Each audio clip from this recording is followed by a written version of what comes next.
Make sure it connects.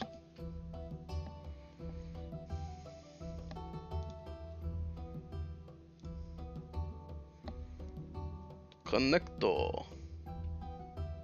Voila.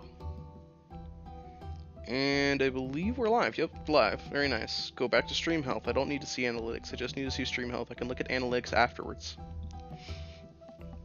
Alright, so welcome back to Kingless Chronicle. Last time, the party spent some time exploring the Drow village, as well as interacting with their culture, and getting up to some shenanigans.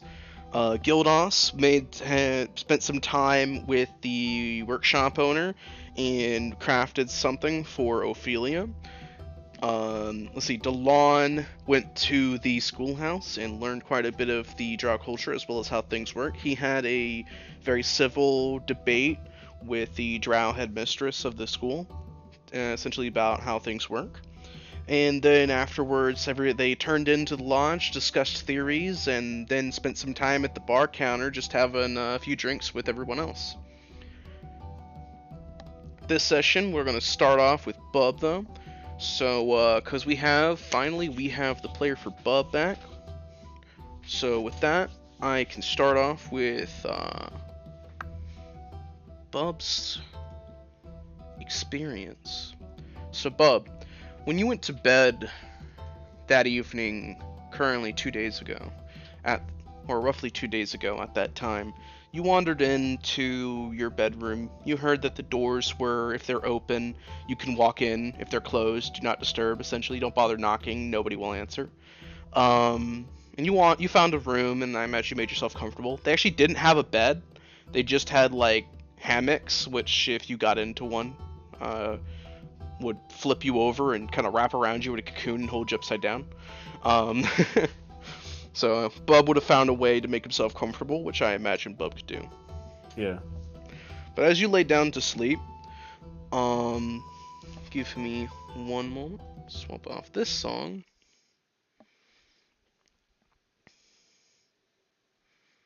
Play this, I believe.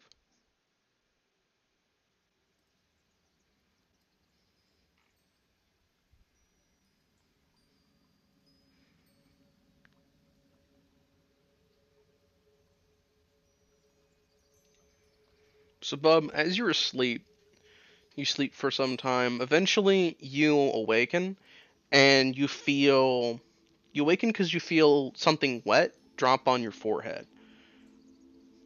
When you open your eyes, you find yourself laying on your back in a field of very tall grass. You're also, half your body is like, kind of like, you're in a field of grass, but it's more like very tall swampy grass. You're actually floating in a stream. Just kind of like floating downriver. Okay. So like I'm floating on my back? Yes. Okay. And I guess I'm trying to imagine, because like cobalt eyes are like on the side. So I'm just trying to imagine the depth of field. But can I tell like how deep the water is from my position? Yes. You know that the water is deep enough for you to be fully submerged, Okay. but you're currently floating high enough up that you're not like drowning or anything like that. All right, so I'm gonna like turn my head to the side a little bit and tread water just so I can see like further down. Like, is there like a drop-off point or something I need to be concerned about? So there's nowhere that this seems to be going to. As you look to like your left and right and kind of like look further down the river, it just seems like this is a very tall, woody, like very overgrown area of the woods. And you're just floating very slowly, almost without any care in the world, down the stream. Every once in a while, like a butterfly will fly overhead, Hmm. but the butterflies So almost seem to giggle as they fly over your head. that's cool. So you said there's a lot of grass. Like, is this just like a grasslands with a stream in the center or something to that effect? It's basically like a marsh, but with lots of trees. It's kind of like a grove, but with a marsh-like type of water Okay. environment. It's like a grove. Got Yeah. it. Okay. So I guess I'm just gonna enjoy floating down the stream. Uh, so I can't believe this has never come up, but it's coming up now. So you know how like my head's in the water? You know when you float, like your ears are below the water, but kobolds don't have ears. Like where do they hear from? I don't know. This bothers me. Kobolds are like lizards. They have little like ear holes essentially. Okay. But in my campaign setting, all kobolds are kind of like designed in a way where they can kind of be a little underwater and also kind of like in a cave type of area at the same time because some mini caves also have like pools of water or something in them. Right. Yeah. So you're not hurt by like your ear holes being under the water kind of a thing. Okay. Yeah. Very specific questions today. Yes. That is a good So question though. That is a very good question. yeah, so I'm gonna like try to talk to the natural world around me and be like, "Hello, I am Bub, emissary to the Blue Dragon. Where am I? This isn't the Drow Village, or is it?" So as you say this, you see a few of the butterflies kind of stop in midair, flapping their wings, almost like they're looking at you. They giggle some more and kind of like flutter about as more seem to start gathering around. Um, you also notice that as you're looking up, that you can't see the sun. This grove of like a marshy area, the trees are so tall, and they also kind of like arch over, like a almost like blocking off the direct sunlight. But you see streams of like the most beautiful rays of sun just shining straight in. It's a Hmm. very like ethereal type of glade. Also, every color pops. Like every color pops. Every smell that you smell is extremely strong.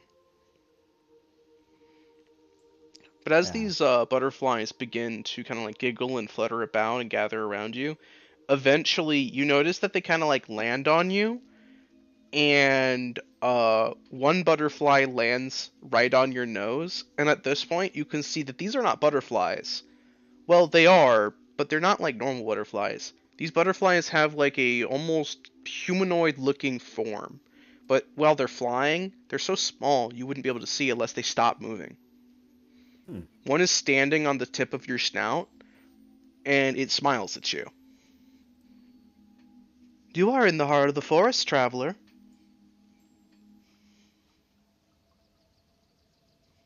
Uh, I can see that I am, but I don't remember coming here. Did somebody call me here? We don't know. You've just been floating in that stream for months now. What?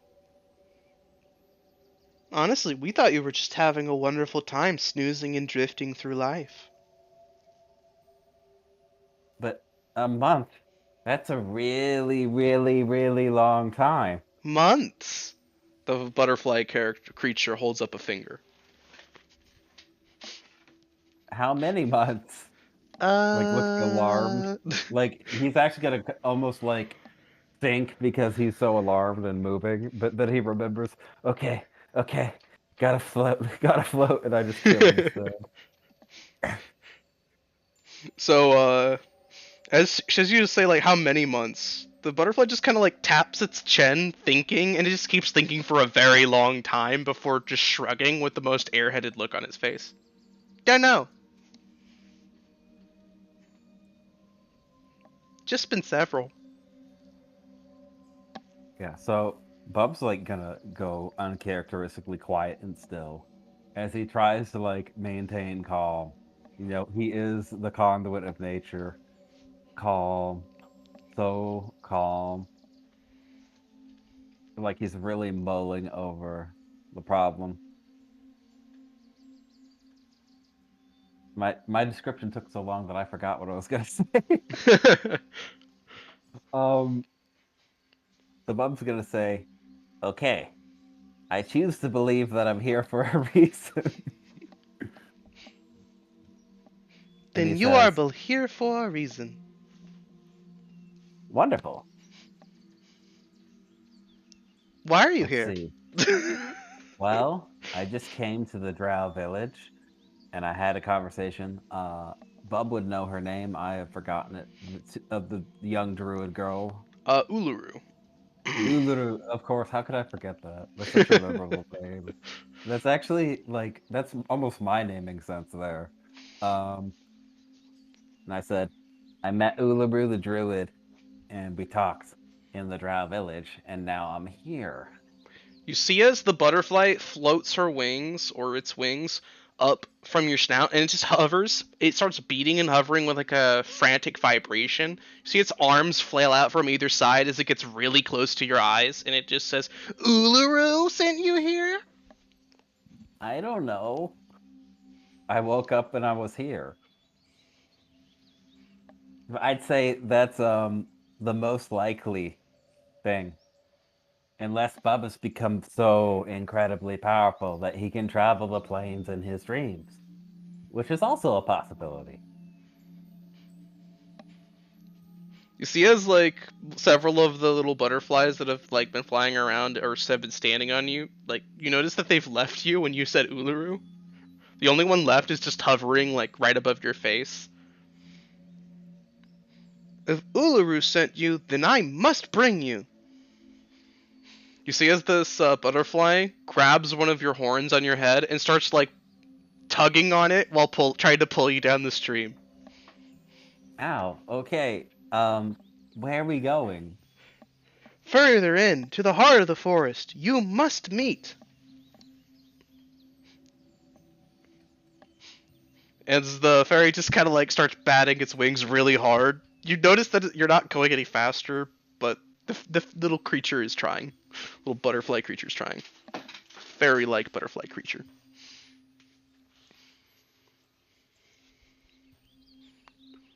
I don't have anything that can make me swim faster, so Bub is just on his back. He's like, I'll let her take me. I'm no, not gonna swim. I'm literally just gonna chill and I'm gonna listen to see if this area is saying anything that I should be aware of. Fair enough. So as you chill, the little butterfly creature kind of tugging you, because you see the stream actually branches in some ways. Sometimes it goes like it splits off into other streams. The Right? fairy leading you down different stream paths sometimes when you go there. Mhm. Um, Eventually you see as the you can hear around you that this glade is unbelievably tranquil.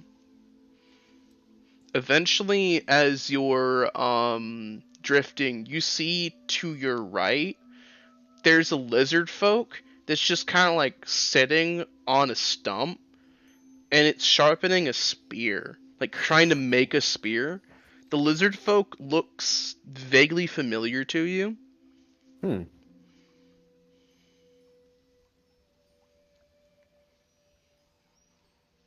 I don't think I've met a lizard folk in this campaign, come to think of it.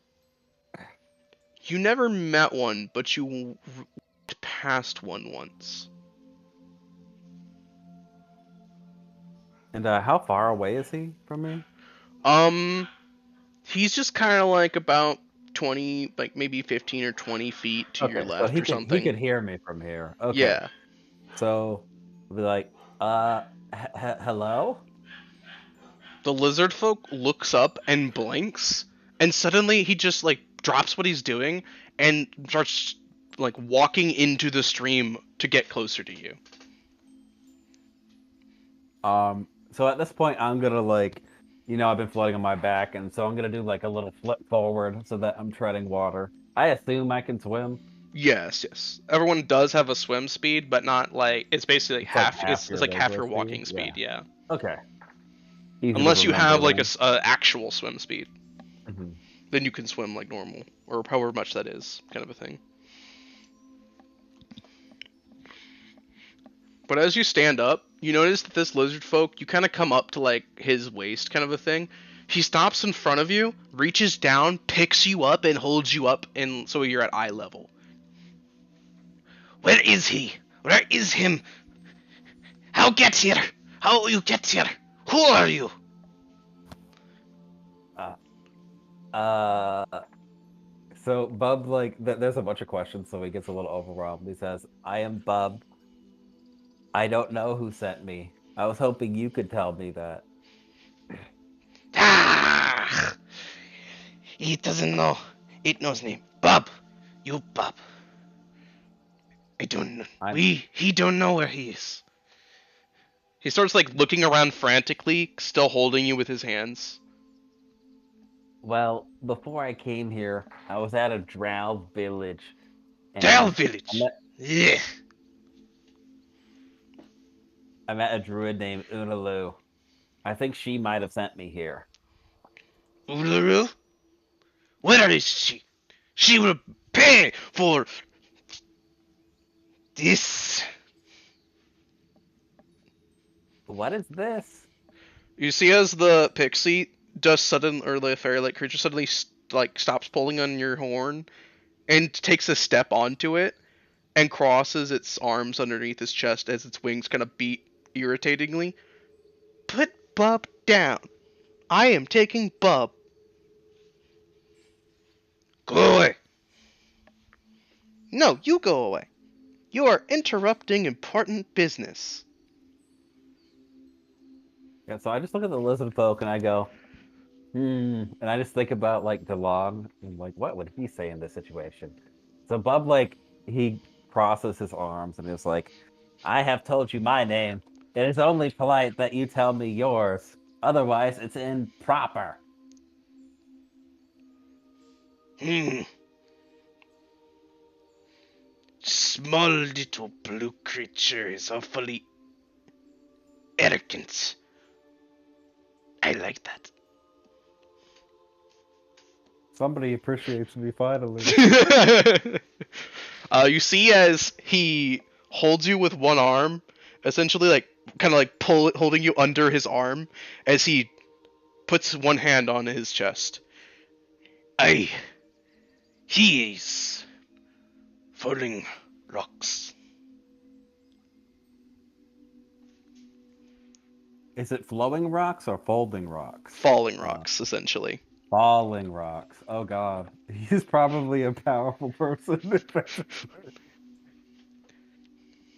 All right, I'm just writing that down for so I remember. Falling rocks. He does not know how he got here. He was on the hunt, deep in the forest. Now, falling rocks, wake up here. Are you also a druid? No. Are you? A ranger? No. A Hunter. cleric of nature? Hunter. Warrior. Second in command.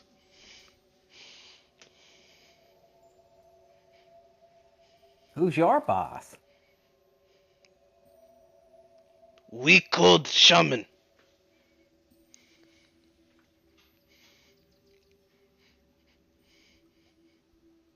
That's sad.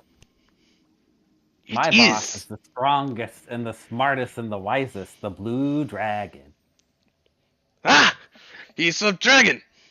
No, I like him. Yeah. Um,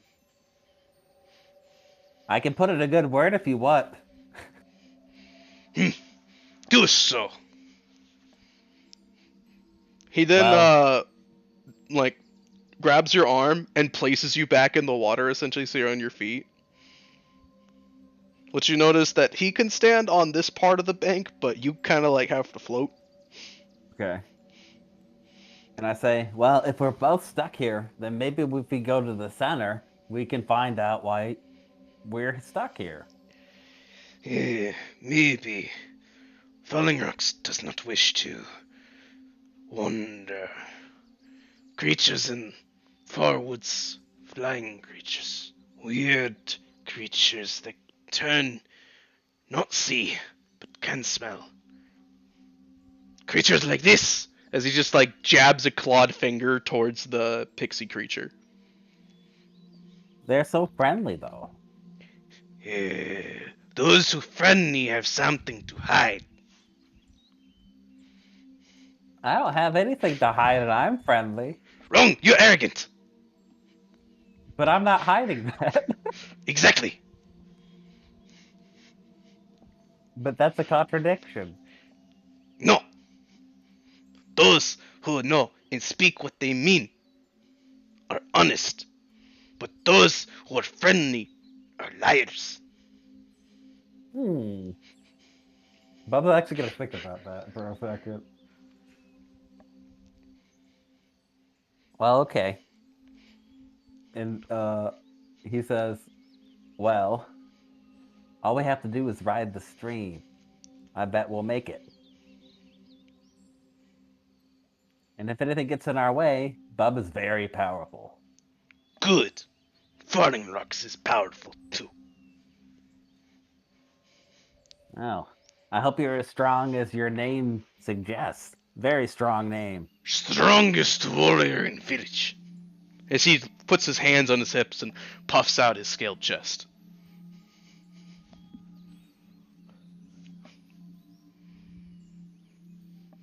Good, good then. The pixie All right, on your down head the. hovers close to your ear hole, Bob. Do we Mhm. have to bring it? Why not?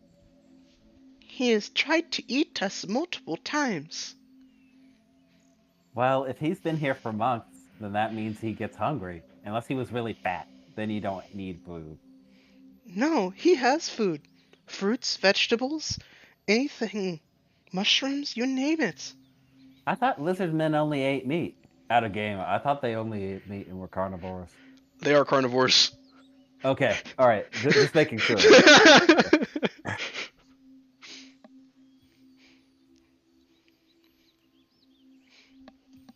But yeah, so I do say that. Okay.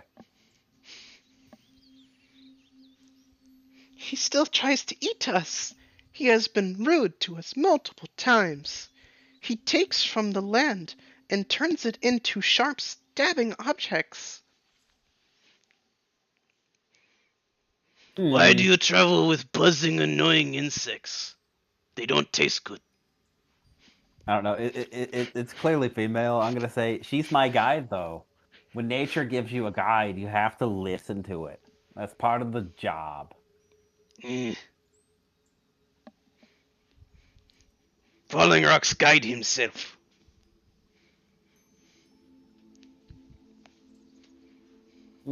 Well, you have to be big, powerful, and have lots of money to guide yourself.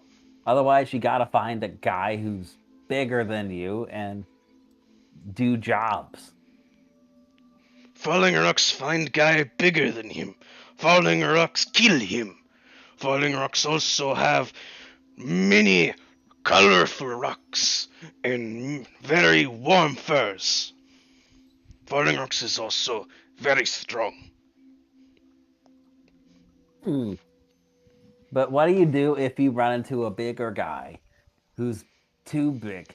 He beat Falling Rocks into ground because he's stronger than Falling Rocks. Falling Rocks get stronger. Beat strong guy into ground.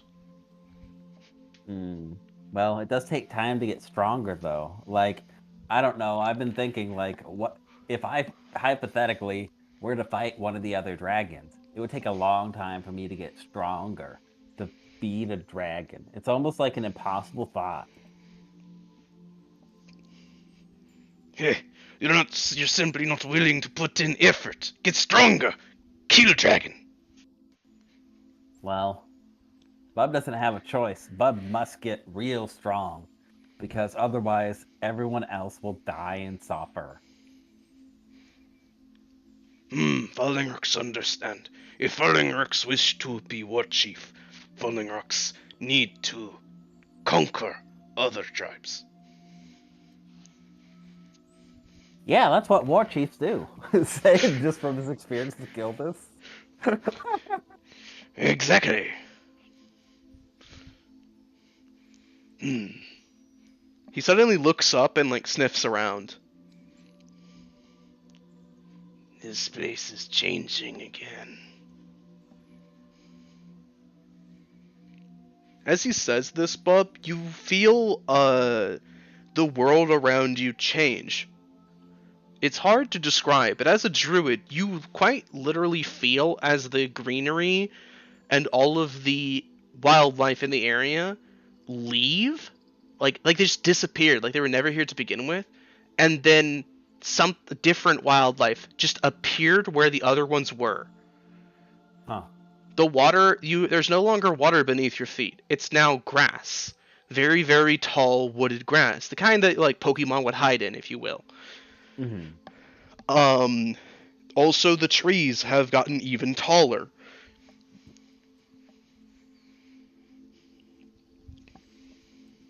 Hmm. All the other butterfly creatures are gone except the one sitting on your horn. Yeah, so I'm gonna look. Come to think of it, I never asked your name. That's very rude of me. I'm sorry. It is fine. I am Freya. Ooh, that's another strong name. Sounds like a battle Valkyrie lady.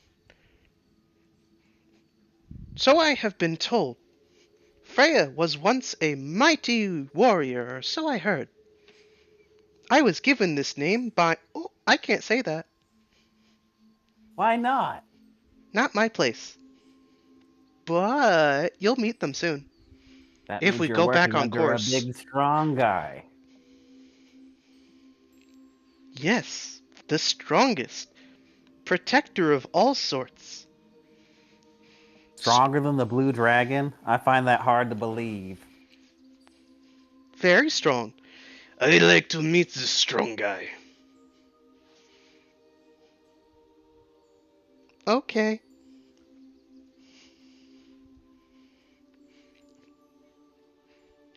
She hops off your horn and kind of spins around a little bit before pointing down one direction.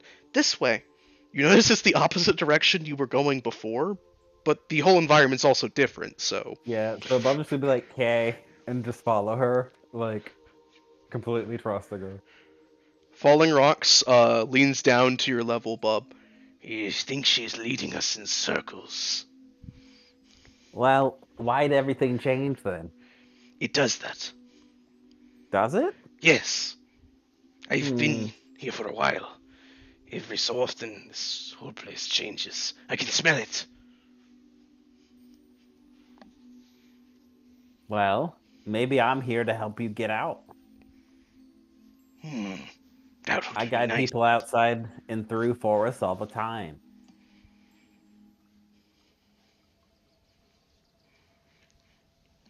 You continue on the path after this as well, for a decent while.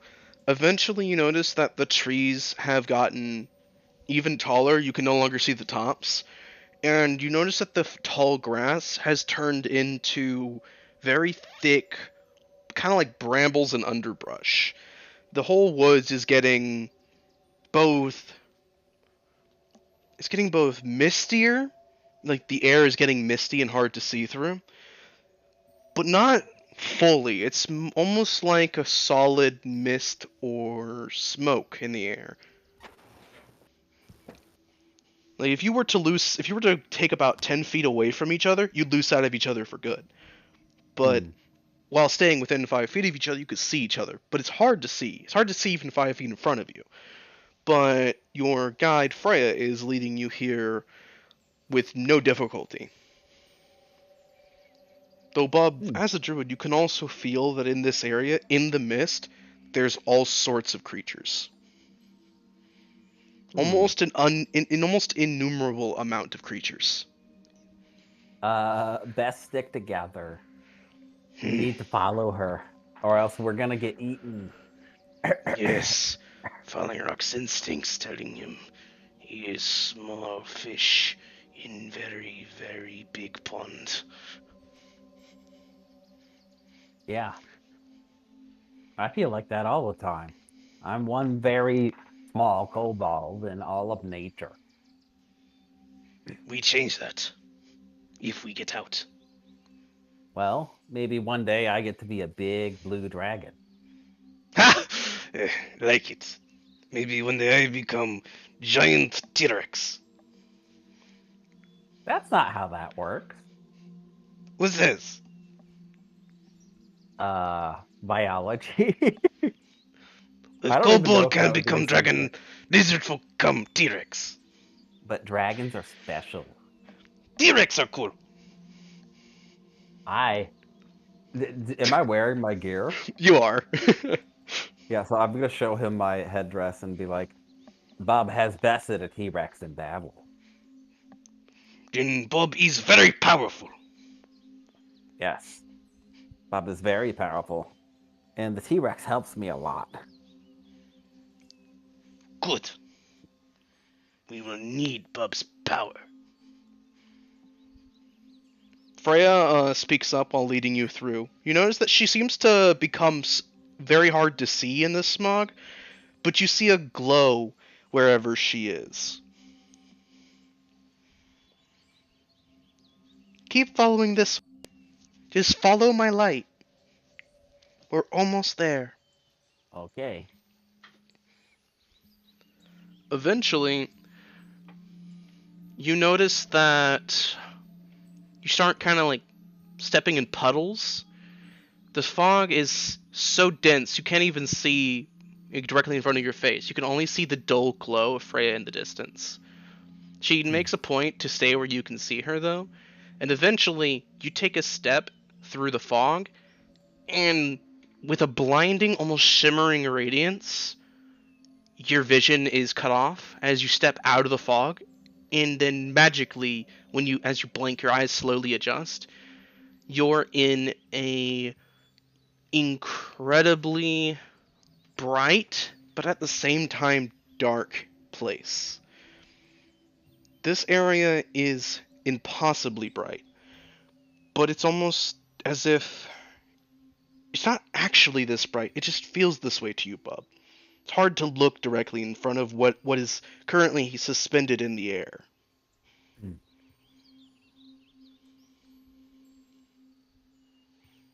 Give me one moment.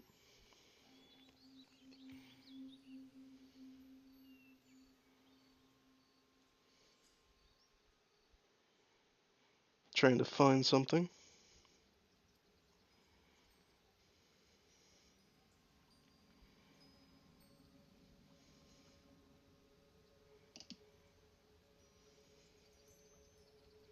I will post this here.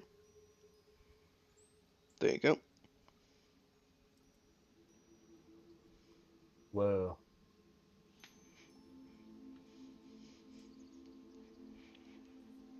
You see as Freya floats up, and suddenly, when you look up at Freya, she is basically the size of like a small humanoid.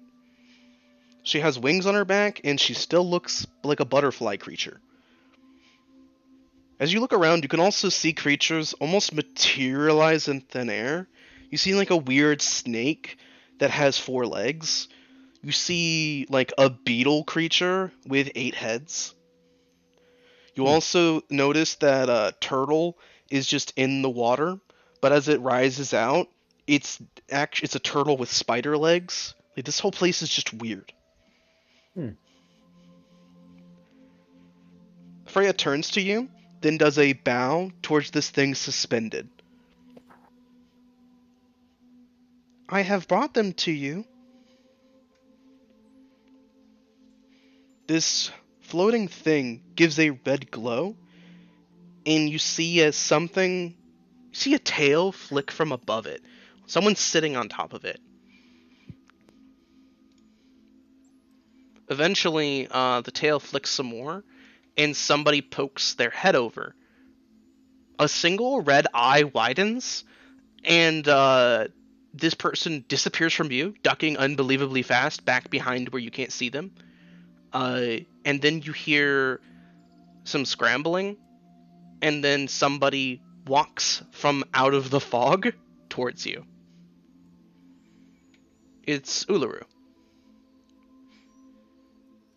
Hey, did you call me here? I've been waiting for you. No. Why are you here? I thought you called me here. You notice those falling rocks reaches into the water and just grabs a rock, and he's just hunched ready for a fight, just staring at her. His hand kind of shaking a little bit. Rock proficiency, let's go.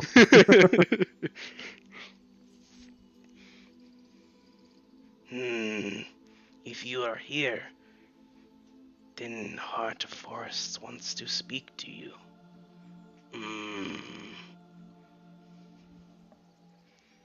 See, as Uluru takes a deep breath, closes her eye, and she teeters a little bit before just acting like a puppet whose strings have been cut. Just kind of standing there, almost haphazardly, wobbling a little bit. Uluru then does like a weird twitch, stands upright, her eyes still closed, and she begins speaking to you. It's impossible to understand what's being said, however. You don't know this language, bub. It Yeah, you don't sounds get bonus so languages. old. It sounds vaguely like Druidic, but it sounds even older than that. It's some sort of just guttural groaning that you just can't really fathom. Do you wish to make an Chinese. Do you wish to make an intellect roll? Despite how I may roleplay him, Bub actually is above average intelligence. Watch me roll a 1 anyway. No, I rolled a 20. Get some. Damn! Bub with the classic bub rolls. Yeah. The classic Evan rolls more likely. Alright. So, with a nat 20 of intelligence, Bub, as a druid, you're able to piece this together until it continues speaking as if just not seeming to care that you can't understand it, or not noticing. And eventually you realize that it's still on the word welcome. It's been speaking for about 5 minutes, and it's only just said the word welcome.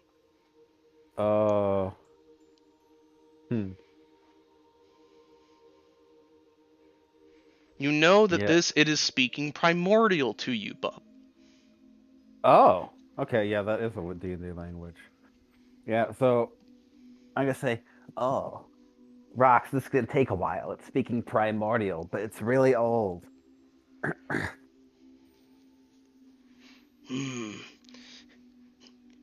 If she looks unattentive, I could club her, give her club. That way, let us out. Oh, you know about the club? All know of club. Club, discipline, club, knockout, club, bash head. Well, I don't have the club. That's Gildus's job. I could give her club. As he holds up the rock that's in his hand. I don't think that's a good idea. I think the bigger guys will all team up on you, and, well, you'll fall.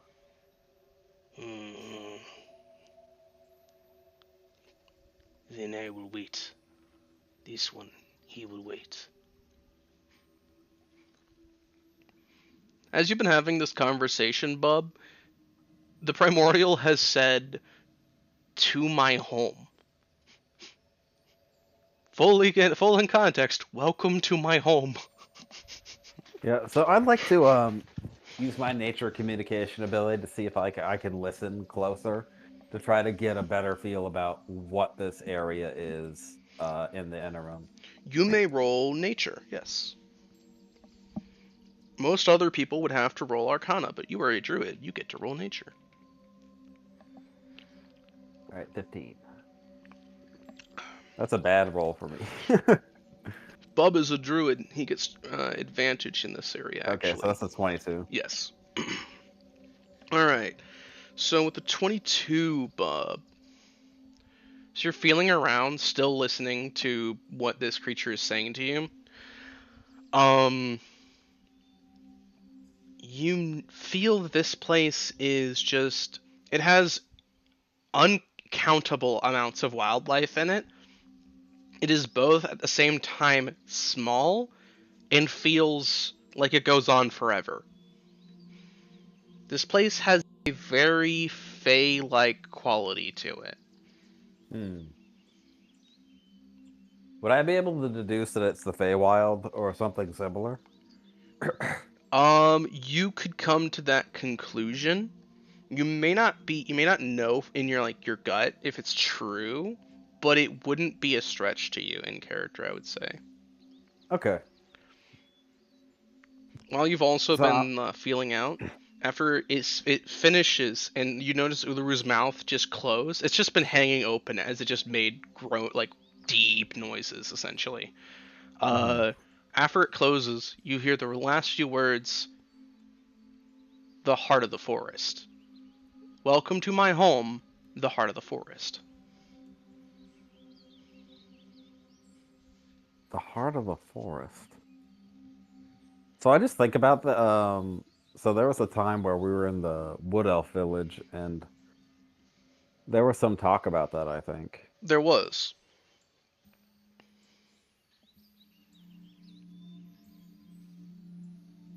Yeah, so Bub's just like totally stupefied and like baffled that this could be where he thinks it is.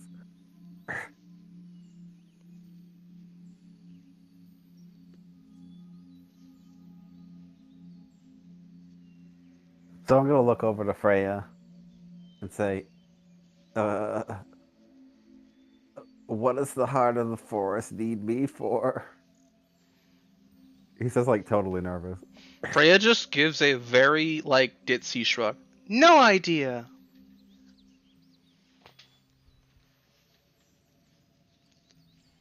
Well, Bub doesn't speak that language. So how do I communicate with the heart of the forest? Do I do it the usual way? I think that would work. When I talk to the heart of the forest, I talk like this, don't I? So I just like look at her confused. No, you don't.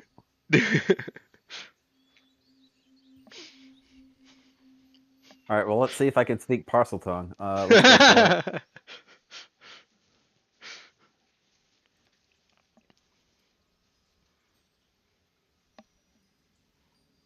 All right, I'll try speaking druidic, or I'm gonna do my speaking with nature thingamabob. All right. So that's basically Druidic is used to do that, more or Cool. less. So as you begin speaking Druidic, what do you say to it?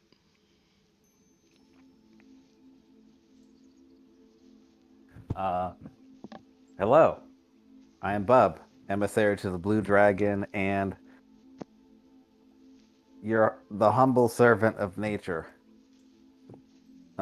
Why was I brought here? It takes quite some time for it to groan out its response, but it does eventually say to you that you have been brought here so that we may help aid you in protecting us.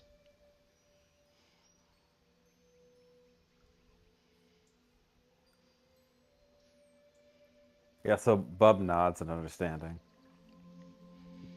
It That's like continues to literally. speak. Go ahead. Mhm. That's like literally all my question. So it continues to speak to you after that, and it says that a mighty and terrible force is coming for us. It cannot reach us, but it can destroy our bastion in your world. Yeah, so Bub says, I've received visions of such things, but I don't know what it is, and I don't know when it will come. I don't even know if what I'm doing will help us fight against it.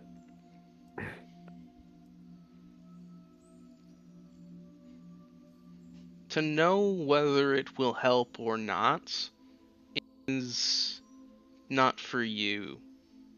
That is not your true ability. You are attempting to help, and if it helps, it will.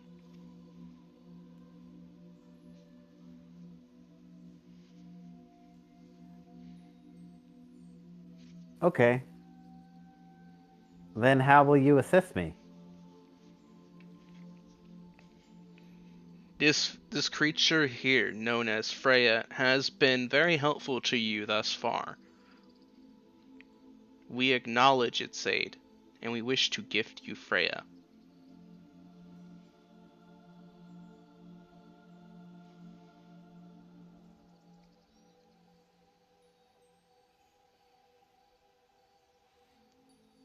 At this, Freya blinks multiple times and just points at herself. Me?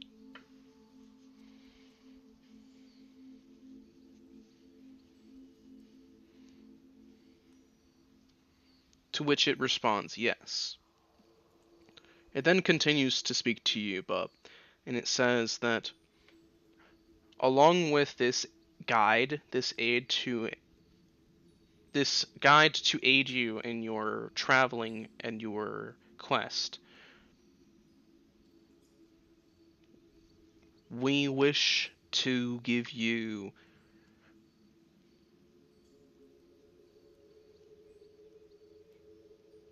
potential aid in defense.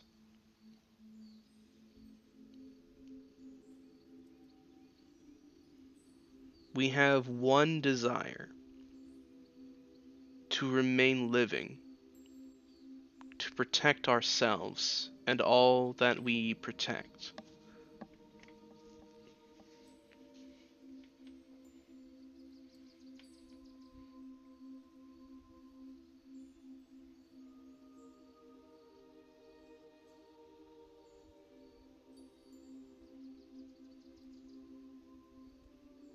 What do you say, Bub? Anything in response?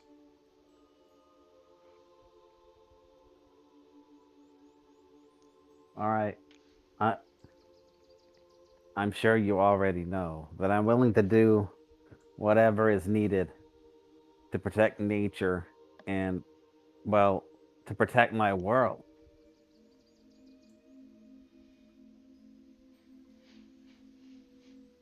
You hear a response. Whatever is needed seems to be a question. Hmm. Well, yes, of course. Whatever is needed. Bub is needed. This is the biggest job.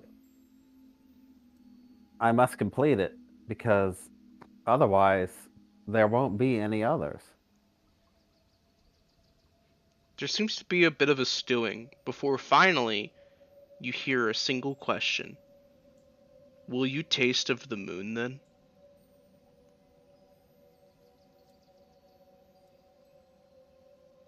So Bub looks confused and says, I think that's a metaphor.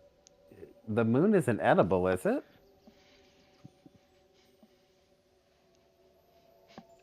Don't do it, man. Messes you up. It is no metaphor, for I bleed. If you taste of my blood, you will have tasted of the moon.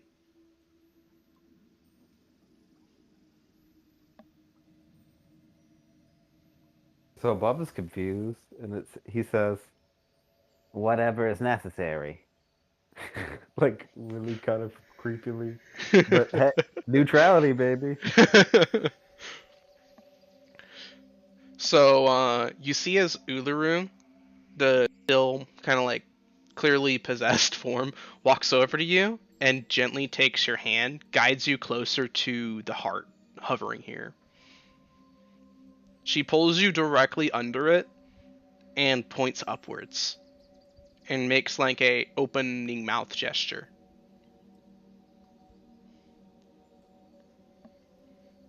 All Do right, you do so? I'll open my maw. All right. So, as soon as you do so, a single drop of crimson liquid drips out of the hanging heart here. And as soon as it touches your tongue, you bolt upright in your bed.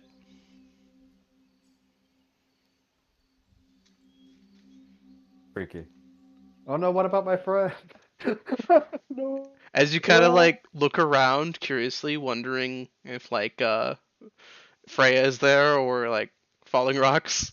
You do not see falling rocks. However, when you're fluttering around, you see a tiny, let's see, a tiny, I will say, silver light hovers above your head.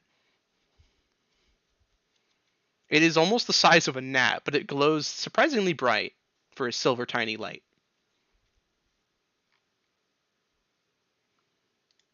Hello, Freya, is that you?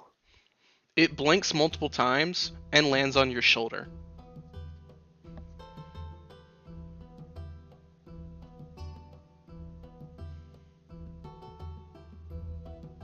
Hmm. What happened after I took from the heart of the forest? I just woke up. You see as the creature moves directly to your ear hole and starts speaking to you. It sounds like a very low whisper, but you definitely recognize it as Freya's voice. Okay. I have no idea. This is the first time I've ever seen this happen. I just am here now. With you.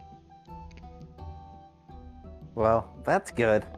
I promise to give you jobs that are good, and I could pay you if you'd like. Bub is very wealthy. No payment necessary, Bub. We will live together now. I will protect you, and I hope that you will protect me. Hooray!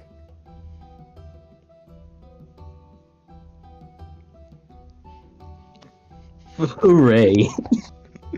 I mean, he has a new friend. I mean, No, What it's else a can you say? joyous exuberation. It's wonderful. Jubilee for all.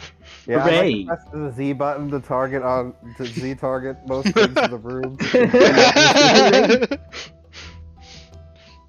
So you notice that the room, now that it's you wake up, the room is filled with little tiny little gems in the walls that glow a dull silver light.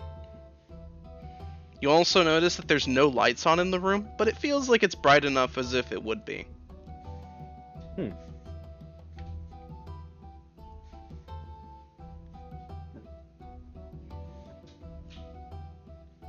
Well, so I'm gonna check myself. Is there anything different, like, about my body, or like anything like really obvious, or like, do I have anything in my pack that's new? Bub, you now have a tattoo on your forehead.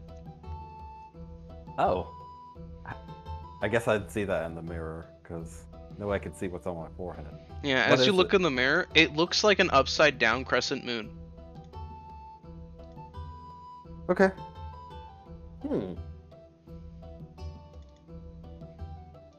I'm gonna touch it. Does anything happen? Nothing happens, but it feels like it was always there.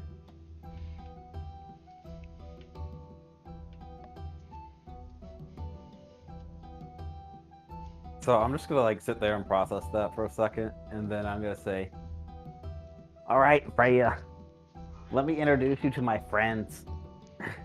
Oh boy! More friends! I hop downstairs. Alright, so as Bub makes his way downstairs, I would say that most of the rest of the party is probably down there by this point, I would say. Cool. So Gildos and Delon, you can move yourselves to a spot that would be appropriate, I think. Ooh, my roll 20's lagging a little bit. Just a wee bit. Give me one moment. Exit roll 20 real quick. Then launch game again. Should potentially free up the lagging problem. Well, this is my seat. Alright. Let's see.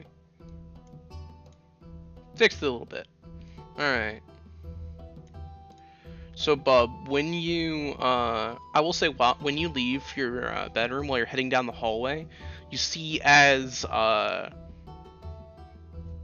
Uluru steps out of her bedroom at the corner end of the hall. There's two like almost like lizard-looking skulls sitting on top of like pikes outside her front door. Essentially, she steps out, does like a stretch. She makes eye contact with you for a moment before just continuing down her way. She walks down the hallway, then jumps on all fours onto the railing of like the stairwell and crawls her way down the railing that way. Do I notice like any tattoos or anything new about her appearance? You see a second horn on top her head. Aha. Okay. You can also see she has very large wings on her back. All right. Well, that's a bigger change than what I had. As you step into this area, you see that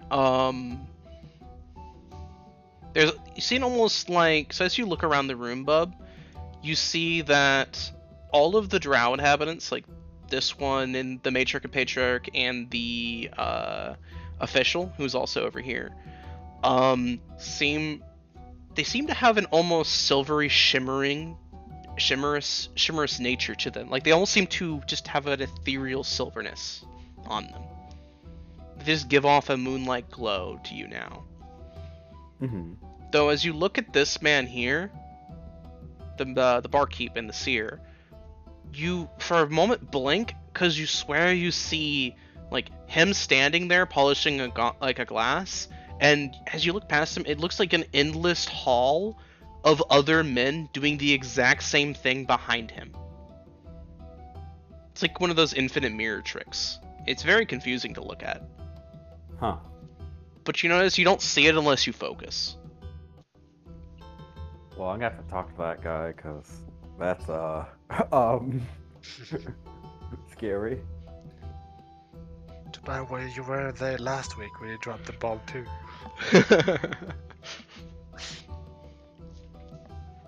But alright, Bub.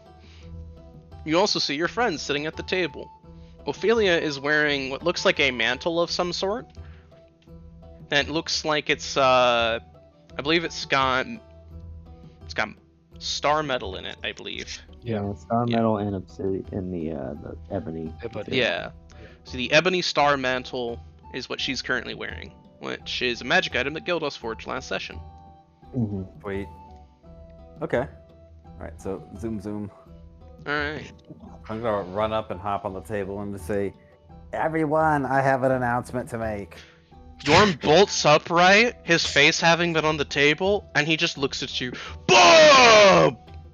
Where have you been the last 2 days? 2 days? I said it like a question. Indeed. Yes, you've been. He's like, yes, we haven't seen you up in at least 2 days. So, like, Bob takes a moment to be like, whoa, only 2 days? And he says, well, I woke up and I was going about a river. I thought I was dreaming, you know? But it was too realistic. It turns out that I was taken to a place. I thought it was the Feywild, but it wasn't. So I was taken to the heart of nature. And it said it was gonna help me out with my big job. Oh yeah, Bub, by the way, you get a inspiration die for sleeping in a bed as well. Nice. Okay. I marked that off. At last. I've been empty for sessions. Oh, and also when you actually, yes, you do get 2 of them because you've been sleeping in a bed for 2 days. Those of you who have slept during the night in the lodge do get 1 for each night that you've slept here, essentially. Huzzah! Another thing of note, Bob, is that you see a weird creature that you remember seeing a while back is just casually sitting like at Delon's plate, and he's just eating something like a leaf. What kind of creature is it? It's the one that like. Oh, it's one of those Fae. Yeah, I recognize it. Yeah, it's the one scribbles or scratches or whatever the hell his name was. Yeah. We made a plate for him, and he gave us a walnut. Yep. Wasn't he a jerk though? Pitch. He was was a kind. jerk He was to kind of a Gildas. jerk. Okay. Yeah. He's a jerk to Oh, Gildas well, because Gildas didn't do anything. Gildas did nothing wrong, but he still took offense, and then I Gildas. mean, was obviously like- Gildas did nothing wrong, and that's before the invasion. Exactly. But yeah, he's just sitting basically like on the edge of Delon's plate, and he's just eating a leaf. Nobody else seems to be able to see him. Cool. And he says, "So, I've been given a mission by the heart of nature to stop what is coming, and I don't need to know exactly what is coming, apparently. And if I do what I need to do, then that will help. Isn't that great?" Ophelia kind of raises a brow. It is disconcerting to be given a quest and not know, in any capacity, how to accomplish it. Though perhaps it is a mighty grand quest. It's the biggest quest. By In the your heart ear of above, you nature- hear a whisper as well. The biggest quest! by the heart of nature itself, which I just learned it's in every world, ever. every well.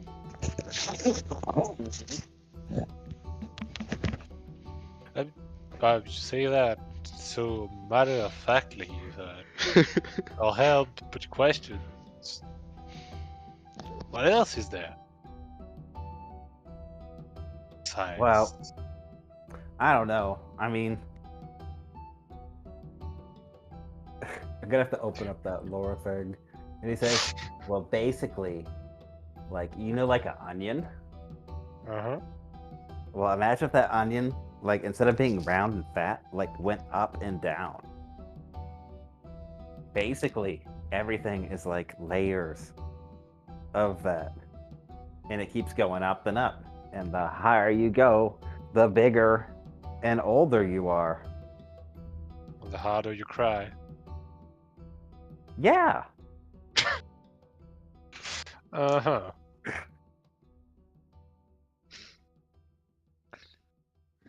Also assume that dream was what gave you what you have on your forehead now. Yeah. Or was that always there? I don't know. I kind of feel like it's always been there. Well, if it was, there would have been no need of pointing it out. I guess that's true. He says, oh. Mhm. I almost... Yeah, so suddenly, Bub's gonna, like, put out a clawed hand. Like, fairy, I summon thee. Kind of motion. So as soon as you do so, the silver glow lands on the palm of your hand and like puffs its brightness out as much as it can. All the rest of you, all you see is like a silver, like Bub just opening his hand, kind of a thing. There's nothing there.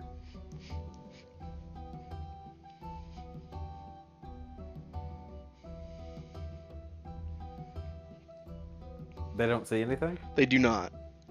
Okay. I should say, do you expect us to give you something? Or... No. Look closely. She's very small. This is Freya, my fairy guide. You What? feel Freya nod and boom, like as bright as she can. They still can't see her. Okay. 30 perception, let's go. Okay, that's a crit. That's a crit. Here's a He sees through the layers of reality. A crit with a nat 30. Let's see here, bro. So you look really, really hard. I swear you see like a gnat in the palm of Bub's hand. It's so small. It looks like a grain of sand, like a speck of dust. It's so hard to see. It's almost like it's not there at all. You swear there might be something there? Maybe? Is this your idea of a fairy? I mean, it looks even smaller than a grain of sand. Like, if I have trouble saying it than Magindalen or your over there. Delon just shakes his head. I apologize, Sir Bob, but I do not see anything on the palm of your hand. If something is there, I'm sure you believe it to be so, but as far as I can see, I cannot. So I'm gonna like point at Delon accusingly and be like, "All right, Freya, poke him on the forehead, make him know your presence." She salutes at you and flies right towards Delon's head and pokes him on the forehead. Delon, you feel nothing. She then begins jabbing her finger on Delon's forehead over and over and over and over again. You still feel nothing. As this is going on, the door opens and closes as Eleanor comes in just looking exhausted. And Aramu comes in as well. She actually immediately walks over to your table. And Bub, as you look over, she has what looks like a red glow on her shoulder.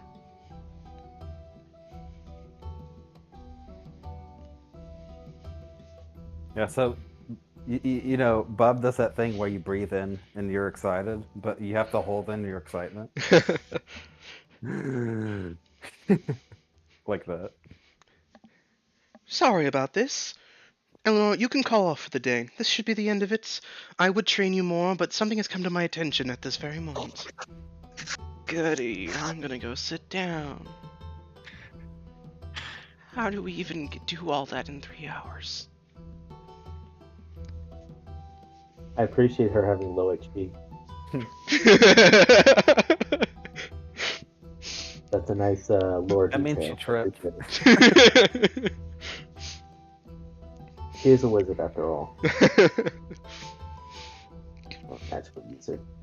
Aramu then comes over, and she kneels down to your level, Bub, looks you dead in the eyes, and gives like the most curious smile. We see, this one has had an interesting experience. This is the communion that I felt. Boy, have I. I'm Bob. Who are you? Does not remember me. I am Aramu.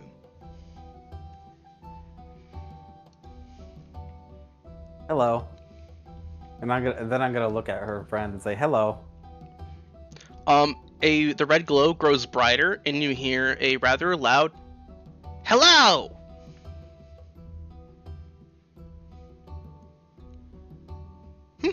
So you can see it. She's saying this is quite vocally, by the way. Are you also a druid? Good heavens, no. I, Aramu Victor Coloros, am the chief blood huntress of the Sylvan people. Seems that you've tasted of the moon.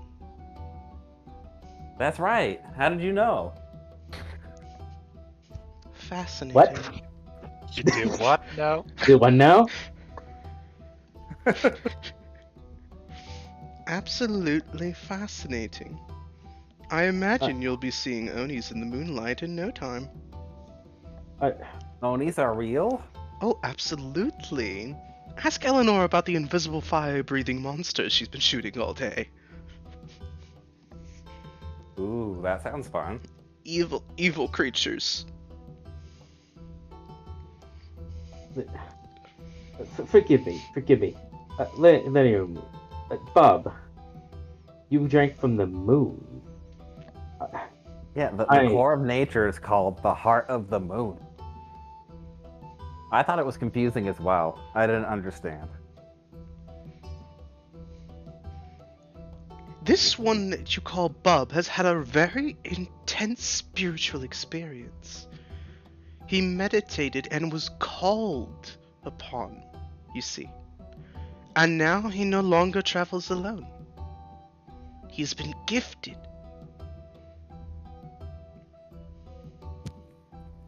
I don't know what it does, though. He rubs his forehead.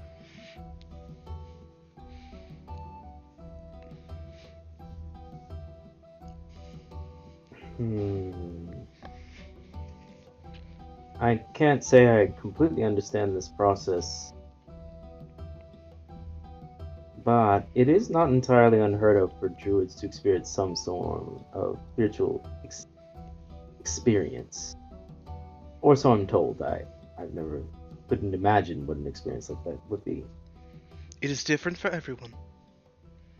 My journey was through fire and brimstone. I'm sure it would be. And extremely high water.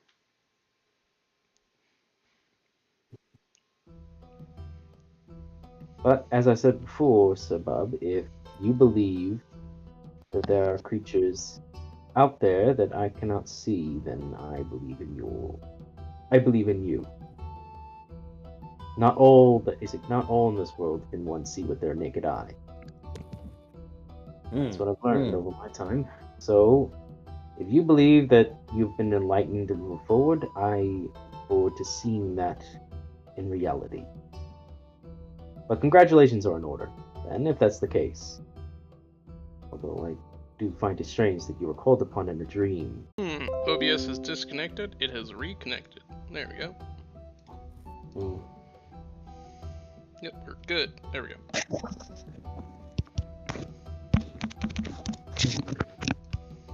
Just one of those things OBS sometimes does. I see. So, I suppose then, what's next week?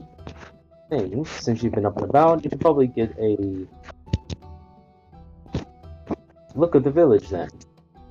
Be forewarned, Bob, that if you do so, to be very careful. You're not allowed around certain areas, but I'm sure there are many of them around that you can ask in this particular that will guide you in the right way. The seer, he points to the above area, will direct you in many ways. Ask him any question and he'll do so. Which guy did you point to? I point to the blind man with the beard over here. I'm clicking. Okay. That's the seer. Also, Matriarch and Patriarch are right here. They're people you can ask for information. Yeah, I figured They'll that. be happy to. Want to know about the laws? Is this grumpy Gus over here? Grumpy. Okay. And then Uluru's down there being Uluru. Don't forget, you also promised to get her a doll. Yeah, so Bub says, well, it's good to meet you. I think if you also have a guide, then that means that we're on the same side.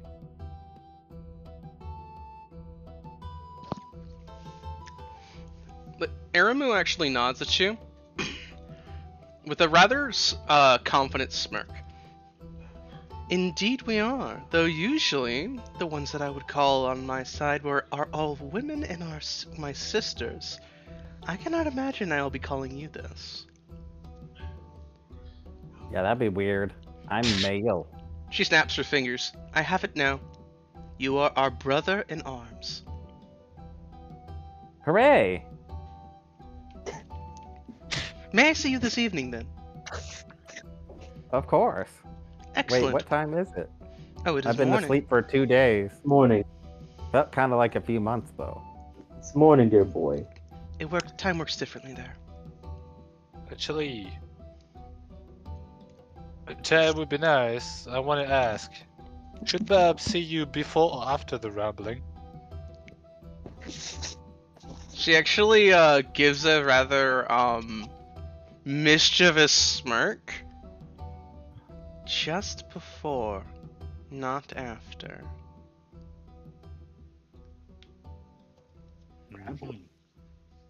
That's quite late, though.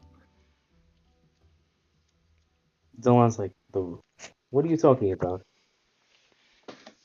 Did you not hear anything yesterday? Did I? You did not. Funny enough, whenever you've gotten into the room and started to lay down to sleep, you've fallen asleep remarkably quickly. Like, knocked clean out. You haven't had a restless night while you've been sleeping here. No, I can't say that I have, but is there something I should know, Sigillis? Oh, not exactly sure, but it's something I thought I might mention because, according to the people here, it's something that occurs often enough that, well, they're not concerned with it. It's perfectly normal for tremors to happen, for glowing lights to be outside, and, fighting noises and all that. But I'm sure Eri and her sisters have everything under control. So Oh, we're led absolutely. to believe. So I wanted to make sure, or just know, if any of you had heard anything. Or if I was the only one who slept with one eye open. Ophelia actually speaks up. There has been incredibly powerful earthquakes every evening we have been here. See? You do I'm hear not that crazy. shit. Then why haven't I felt anything? Usually my senses are quite sharp. I have not quite been able to puzzle that out. From what I can tell, only those that have been up remarkably late, but not late while in their would have noticed. Our first night here, I stayed down in the bar area throughout the entire evening. I felt an incredible sense of uncomfortableness at what was happening just outside. Eventually, on the second night, I turned in early. I wished to see if, once I was within my room, I would be having a more peaceful night so that I might read easier. Unfortunately, I could not achieve much peace there either. The tremors and shakes were still quite powerful. I could not find any reading space or peace and quiet last night either. Truly every evening here has been quite terrible. Yorm, raises a brow. I don't know about you. I've been sleeping beautifully every evening. One big old tankard and I'm right out like a light. To be fair, Yorn, you have been quite smashed every time you ended the night, so that might have felt things. Indeed. No. I'll say though that after last night, now I think I understand why no buildings have windows of any sort. While you're Not having this pausing. conversation, Aramus continuing to just smirk like a Cheshire cat, as if she finds your conversation very amusing. I'm sure Of she course does. She would. I love that you both said that. Delon's gonna glance at Aramu as he's saying that and then speak. Is the training we've completed, she's completed the training as of tonight so far. Is that true, Lady Aramu? Yes, I was going to be training her longer today, but I had to turn in early so that I might check on your traveling companion, our new brother-in-arms. I felt a kinship immediately. It was not foretold, though, and it was rather unexpected. When a sister gains the rite of passage, it is after I have deemed her worthy of it. However, our brother-in-arms did so of his own volition with none of my knowledge until I awoke. I felt him awaken. I felt a camaraderie in the lodge. My sister should not be at the lodge at this time, so I wrapped up what we were doing. I slayed the foul beast that Eleanor could not, and I had us both rush right on over to the lodge. Told her that if we arrive in post-haste, I would consider your training for the day to be finished. I see. If that's the case and you're free now, I would like to inquire a time for which to speak with you. But what I mean to say is, would you allow me to squire you out this eve?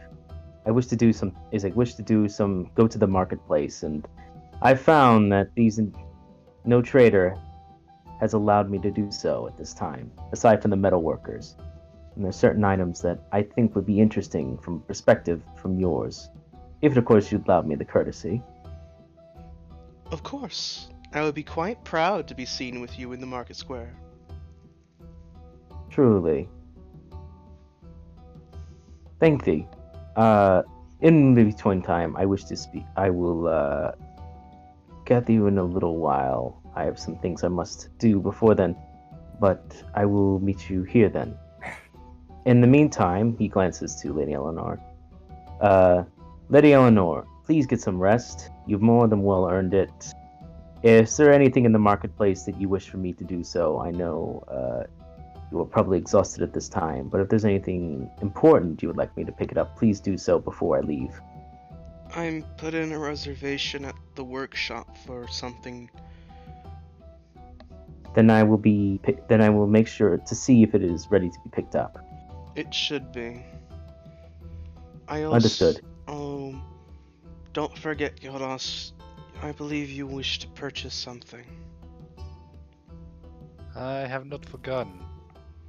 Once No, I again, you don't think have so. my permission to spend the funds necessary. And mine as well, especially since you seem so adamant about it. It seems very important to you. Thank you both. Of course. With that, I will retire for now. I will likely spend the course. next 4 hours resting. Lady Eleanor, if I may request, extend that order. Take more than 4. I do not need more than 4. I'll be right as rain in just 4 hours. But I won't be returning to training after that, right? Oh no, not tonight.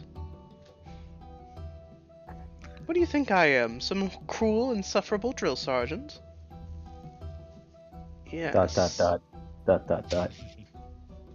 Ellipses. Delon was basically just saying, hey, take a mental day as well. Yeah. It's not just physical, but I guess goes overhead. Out for that. Eleanor will nod, and she will then proceed to excuse herself, heading upstairs, essentially. Cool. Alrighty. If there's anything else anyone needs, I'm going to speak to the matriarch and patriarch. I have some shit I need to talk to them about. As you approach, you see as the matriarch Mhm. nods to the patriarch. He nods as well, and before you can fully arrive over, he Mhm. stands from his chair Lord. and begins walking Mm. this way. There we go. And he gestures for you to come with him. Okay. You guys can go to anyone else if you need to. I won't be long, but I don't know if you guys need to talk to anyone else. Bob, like I suggested, the seer will probably help you out. Got good intel if you want, and I don't know what kills it. Yeah, I'm gonna go outside and explore the town / nature. Yeah, explore nature. Cool beans. So briefly with Delon, I will do this really quickly. So he actually leads you to this trapdoor over here. He Jesus. comes over to it. He places his hand upon it. You see a ring on his finger glow briefly, and you hear a small tumble from beneath the trapdoor. He then opens it and gestures to go inside. Jeez. So a part of him, something rings in his head. You can hear the words Tulio saying, What comes? I'm never gonna go into a situation I can't back myself out of, Chief. Like, I wonder why that comes into Delon's head. Delon kind of like Delon. Okay, so Delon's actually gonna glance to Yorm for a second and just give him like a nod. Like, Yorm gives buddy. you like a surprisingly steely nod back, as he you know that he hasn't asked for a refill this morning, but he raises his tankard to his lips as if taking a sip while nodding. Thank you, and I will join the patriarch. So once you step in, you see that it has a little ladder leading down into essentially what is the cellar. Yeah. He Is that follows ale? you down as well, and you find it's pitch black down here. Great. You hear movement behind you and then to your left. And give me one moment. Uh-oh. I'm gonna yell. It was nice knowing Delon. No, I'm not that kind of GM. You hear up to your left, and then suddenly Your liver is on the floor. You're dead. Uh, The Dark Souls stuff. I mean- You Really died. shows the amount of trust you put in those people, am I right? Yeah. You died flashes on the screen as the Dark Souls music plays. To be fair, they'd have to take a little bit more than just that to take the line down. True. Pepper breath, paw, keg exploding, all alcohol implodes into fire. Good luck. Let's see here. Where is the theme I want?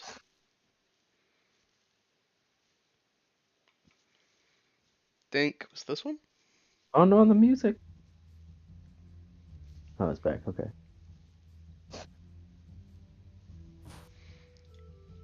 So you hear shuffling, like some footsteps to your right, followed by a voice. Mm. From how you're looking around, I can tell you cannot see down here. My apologies. I see as clean as day here. This should aid you.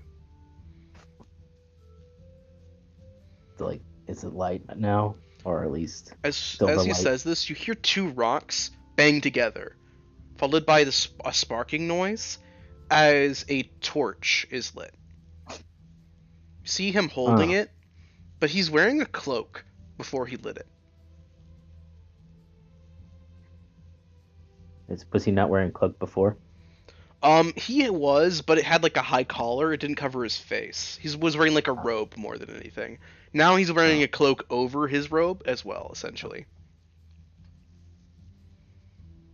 You was to disguise yourself as well in this situation. No, I wish to cover myself from the flames. Ah, right. Your people are sensitive to the light. Yes. One of the small drawbacks that we who follow the moon must suffer. Begging your pardons, but couldn't you just use a silver light here? I've seen its work late at night. You would not be able to perceive them here. Not as easily. Ah, I see. Shame. I wish to show you a measure of good faith by lighting it for you, while putting myself within a weakened position by having this light. But I refuse to put myself in such a weakened position that you hold the light source. I respect that. Know that you put your trust well, and I will not take advantage of you. Good.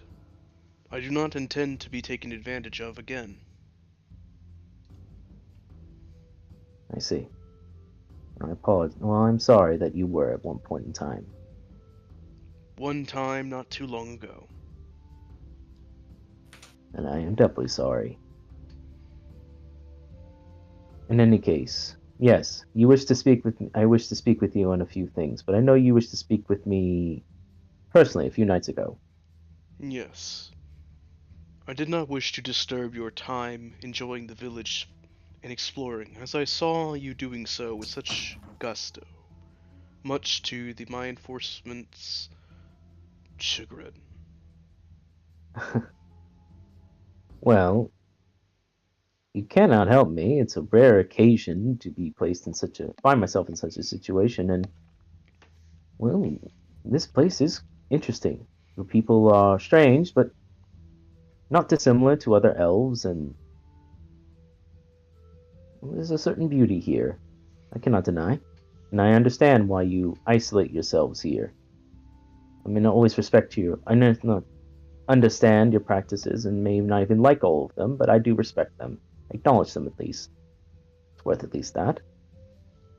Yes. I have it on good authority that you have been deemed a troublesomely good-natured individual. Yes? That is, it's fairly accurate, I suppose, from a certain point of view. I have also been informed that you are one who tends to find himself in positions that are not his business, yes? Should I be called upon it? Sometimes. I see. Do you like my people?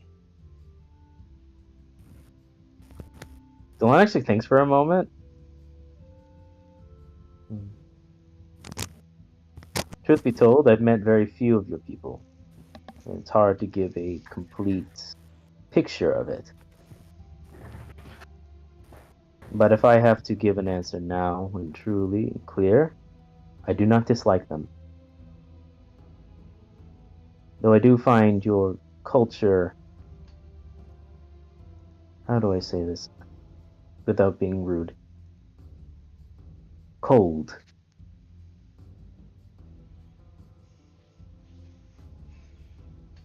I see. He thinks for a moment before speaking again.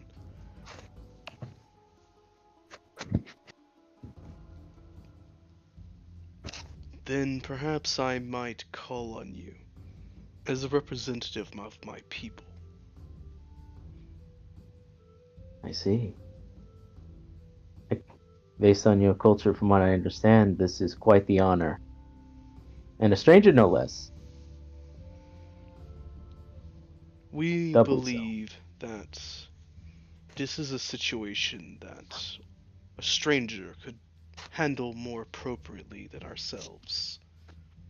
I see. We also believe that from your case file, that Delon blinks you at are the word case more file. appropriate for this task. You and your entourage. I see. What would you need a stranger to delegate a situation? From my understanding, you already have extremely talented individuals that can handle any situation. Yes, the Blood Huntresses are more than capable. However, the task at hand is not one they can physically do.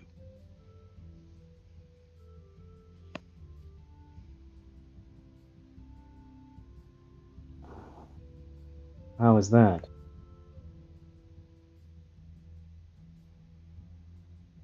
He closes his eyes for a very long moment, as if thinking on something, before opening them again.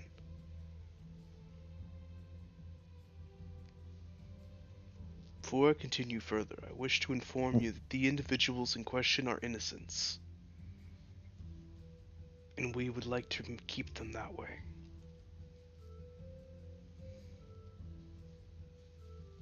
I see. You wish to make sure they are uninformed in anything else but your culture. Is that correct? Not necessarily. They are innocents that are in a position that they should not be. We have a vested I see. interest in keeping them innocent. When we say innocents, we mean children.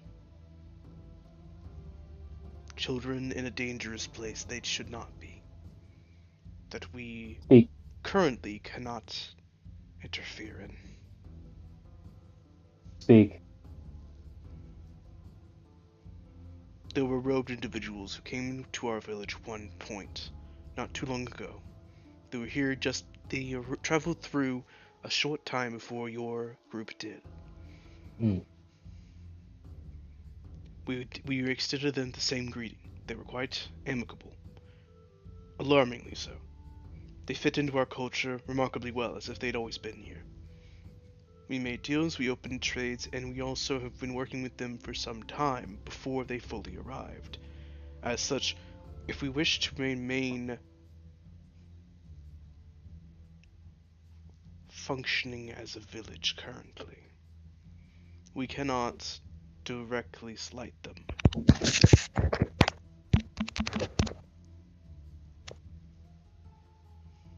They also would not understand that we have retaliated should we send blood huntresses to do this job.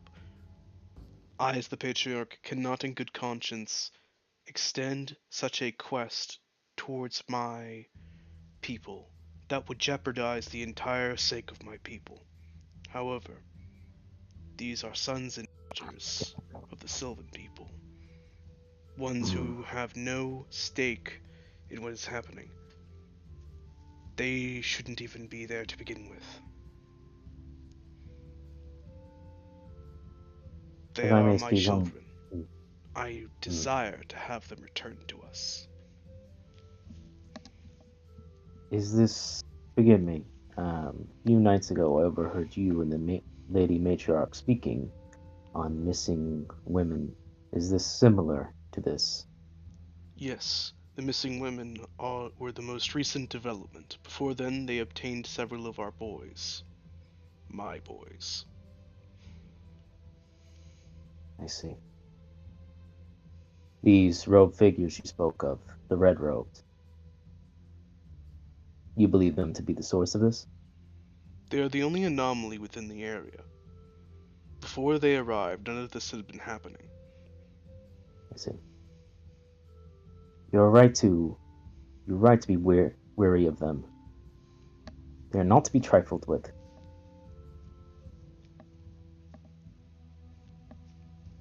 I wish to speak their name, but doing so may put more danger upon your people if I do so.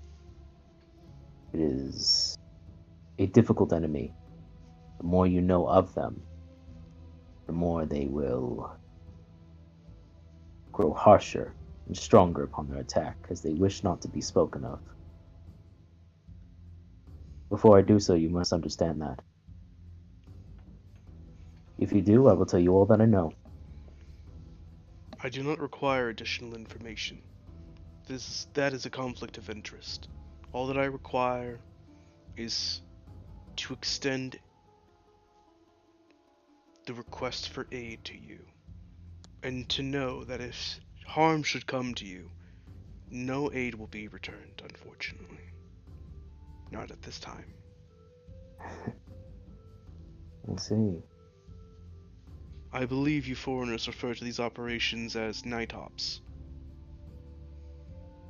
In some circles, yes. In King's Landing, yes. I believe I Operation. once learned of such a thing from the seer.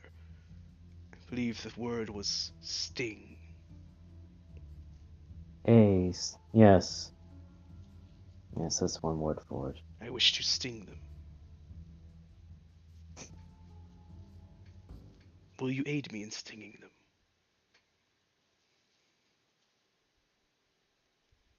There are innocents on the line, and I am a warrior, a knight, bound to my people. My decision was made for me before I could even say it. You have my aid. We of the Sylvan people thank you. Should you succeed, we will be willing to negotiate a mercantile operation. Alon nods at that. I understand. Oh, and lastly, this conversation has not transpired. What conversation? I'm just looking for more wine. Ah, yes, indeed. I believe you found it. So he hands you a Yes. wine bottle and begins walking past you. Excellent. Thank you. You notice that he goes to climb the ladder but stops. Mhm. You may of course inform any individuals that you are bringing with you. Simply inform them as well that if they tell any of this, nobody will know. Of course. I know how it works. I may be a kind man, but that doesn't mean I don't know how to fight. I would imagine that you knew how to fight. After all, you wear armaments. You travel on horseback with said armaments. If I were to gauge your stance, you are exceptionally skilled with a bladed instrument, most likely a saber of some sort. Hmm. Your observations are not incorrect, I simply wish to but say I believe this so that you know that I do not ever consider you never a threat. Martially speaking, of course. Mm, Your capabilities are why you are needed. I understand. When you wish to aid us in this fully, do not sleep tonight. Thorn nods. Wait And I until will. precisely 3 hours after everyone else is tucked in, and meet me at the trapdoor. It will be open. Bring all you Understood. wish to bring. Thank you. Is this to avoid the moon's gaze? It is to avoid eavesdroppers. The moon knows. She knows of anything that her people speak of. And perhaps she might forgive us this night for doing good on her behalf. She will bless this art, for we will be rescuing her children. Good. Then, up to you, of course. Ah, but, of course, if you're going to climb, it'd be easier without that torch. Indeed. Perhaps allow me to step down then. So he takes a step off the ladder, and see as his ring glows again, you hear Mhm. tumbling from above you again, and he gestures to the ladder, holding the torch for you, so you may Mm. not, so you do not fall. Thank you. I'll move forward then. Once you climb up the ladder, you hear him say one final thing just before you open it and step out. I have no interest in harming the rider of Valar steed. Your consideration is appreciated, and I have no intention of letting innocents being killed or taken advantage of. Then I wish you success. And I wish you a pleasant night. We always do. Of course. Delon's gonna get up the ladder then. Alright. So as you climb the ladder, you do actually have a wine bottle in your hand, and shortly after, you see as he climbs up as well, he's also holding a different wine bottle. Ah, here it is. I believe these were the brands that you wished. Ah, and you may keep Yes, that one as well. thank you. I've been meaning to try. I know there are specialties in certain elven cultures. I've been meaning to try some of these. One of these will make a perfect gift for my family. I greatly appreciate it. I always wish I would trade in some measure, but you keep giving gifts. It's a strange custom. We enjoy gifting those who know not better with things that will enrich their lives. Come now, not know any better. It's a little harsh, don't you think? It is not harsh if you do not know the ways of things. Simply the truth. We hope to make it where you do know better. If you say this, perhaps, but if you stay too long with us strangers, you might learn things that you did not before. And then who will be teaching whom? Then we should make sure that your visit is not a lengthy one, but it is pleasant all the same. I'm sure. You guys can kind of cut back. That's cool. Do what you gotta do. So I will then segue to Gildas. Yeah, guilty. Yeah, well, I didn't want to talk to my pa, so just gonna as we got back from the trapdoor, I was just like reach on the way and pass to the table. Because I pulled back. Alrighty. Speak to mom, huh? So as you approach, you see as the patriarch looks up at you, and the matriarch does the same. May I? I'll say, pulling up a chair. Of course, you may. No table here is truly private. It is all... If a chair is open, one may sit there. that I've seen. Though, I don't suppose the lodge is usually this empty, though. No. Most times the lodge is filled with other individuals. Sometimes I have men that I wish to tutor here. My lovely wife also has things. We'll bring girls here, usually to inform them of customs that they will need for graduation. As such, I only have one current tutelage that I have brought here for the lodge for his graduation. He was the one blessed child of that year. Well, he certainly shows promises. He has a keen mind, as well as multiple opportunities. The Moon Gate gifted him with interesting sights. We believe that this will lead him to places. Where is entirely up to him.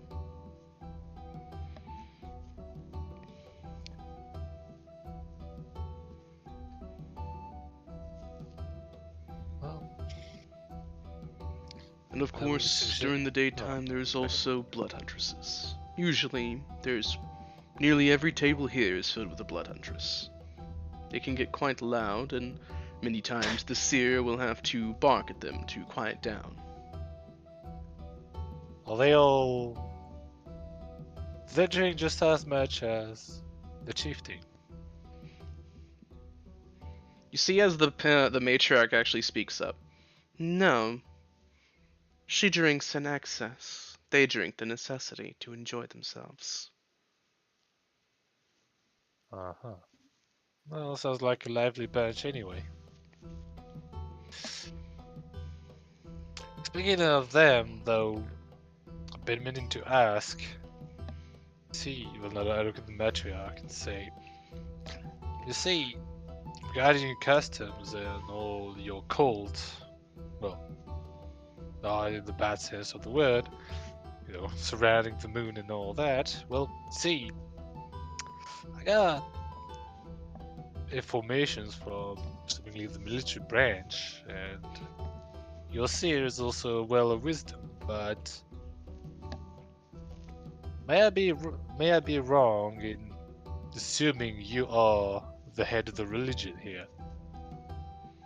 For now, at least. While the blood huntresses would be the equivalent of paladins here, you would be sort of cleric or bishop. This one is quite astute. Perhaps foreign forms of faith are not as flawed and pathetic as we once thought. Come now, dear. He is sitting right there. Oh, it's alright. I know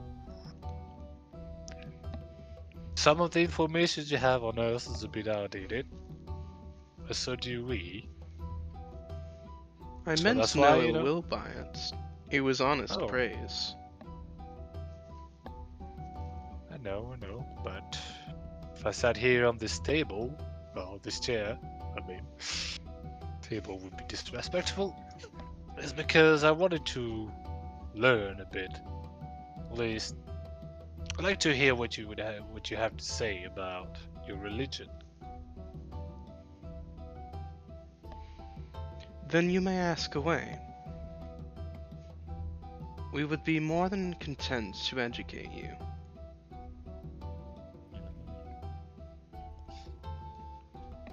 Well,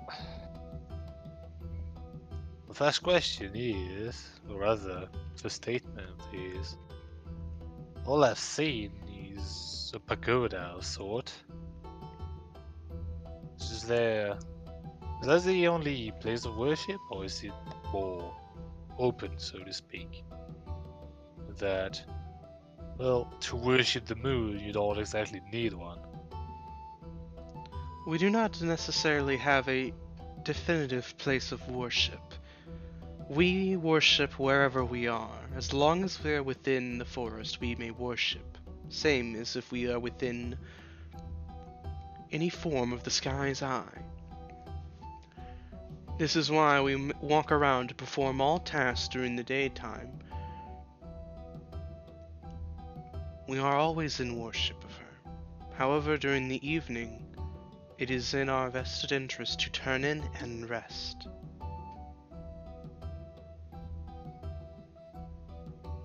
For her sheer radiance is too much for us to bear.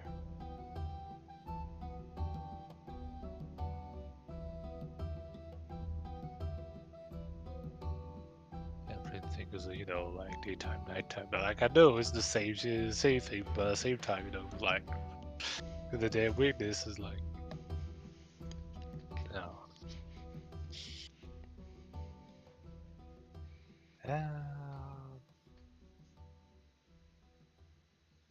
Let's see what to say next. Well, let me think a bit because said I would, but I didn't really think about what to say. Is the problem?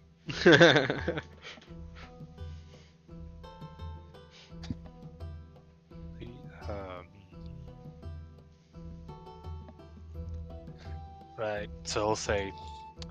Right. Well, I mean, small is the same back home. That well, depending on what profession you have and what you do, you end up worshipping a god or goddess. Just that way. I mean, look at me, I'm a smith, and so by exercising my profession, I essentially worship my patron goddess. Simple as that. Although, that doesn't mean you have to shirk your other obligations, such as daily prayers and sometimes offerings.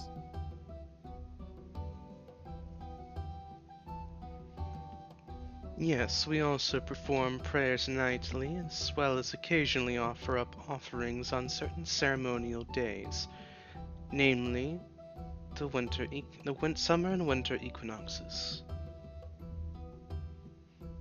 On those days, we perform festivals where we sing,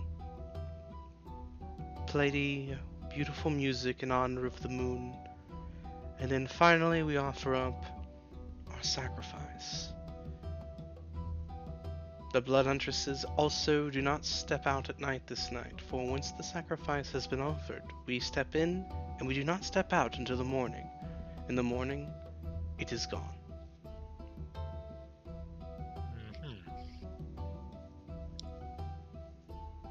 One trend I've noticed is that a lot seems to be happening at night. And quite honestly, I've been dying to know what's going on, but also understand that if you warned us, it's not for nothing. Outsiders like yourself would not.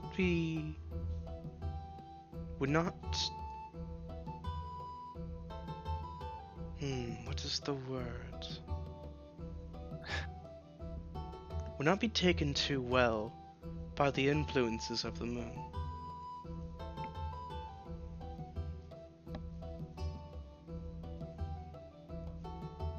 You would be seen as outsiders,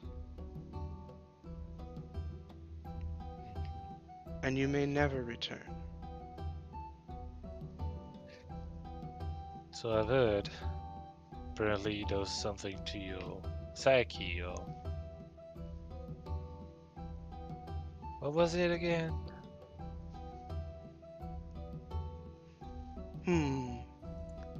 Did you hear Uses that your certain desires villagers against you. never return? Or if they do, they return different? Yes. That's what I believe she said, yes.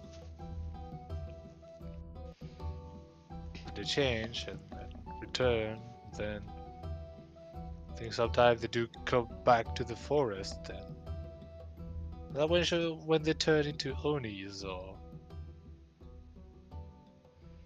I thought I overheard her informing you of such creatures last night. It is well, entirely her prerogative to do so. After all, she is the blood huntress chieftain.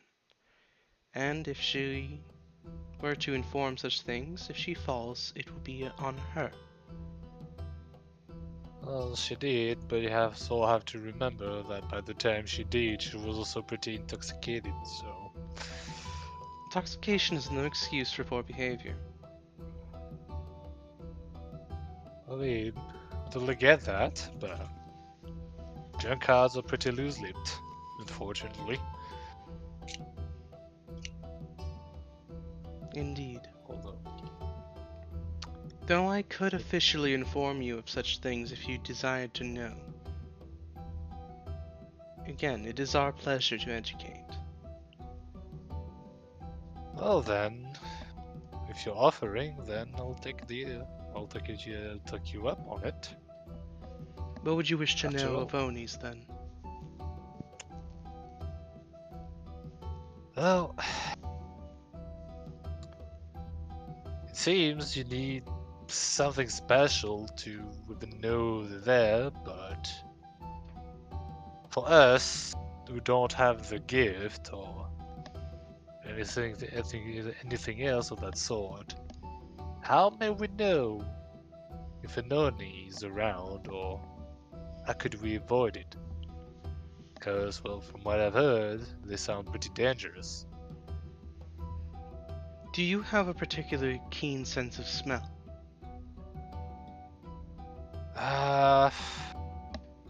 Well, honestly, I trust my nose, but I'm more of an eye and ear person. Let me see.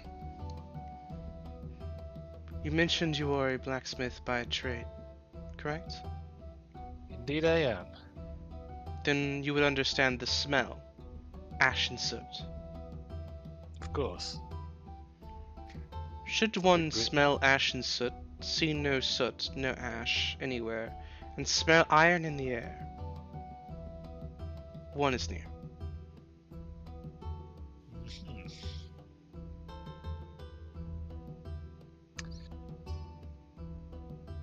So, the smell of iron, but don't we also say that blood smells like iron sometime? True. Suppose. It If would we be smell- similar to sulfurous, as well as burnt Oh. blood. Well, if there's that kind of smell, then we'll know it at least from a mile away. Although, if it was even possible, there wouldn't be so much of a problem.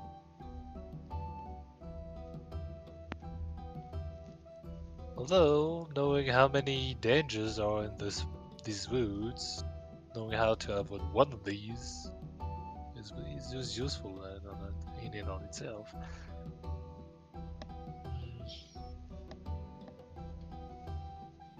Now then, suppose we can't avoid one. How do we even tackle them? You know,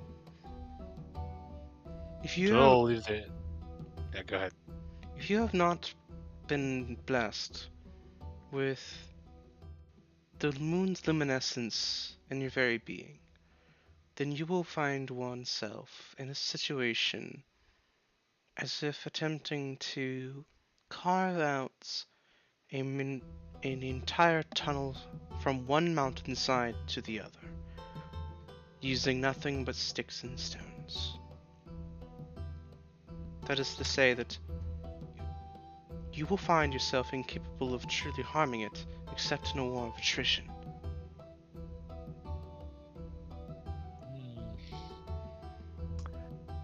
Well then, should I mention that I'm also a miner that carving a tunnel in the side of a tunnel, the side of the mountain, is not really a problem for me. You would find it For- more difficult than you would expect, should you simply use sticks and stones and nothing else. Well, we'll need to start somewhere. I have, of course, heard stories, though. Oh, what kind?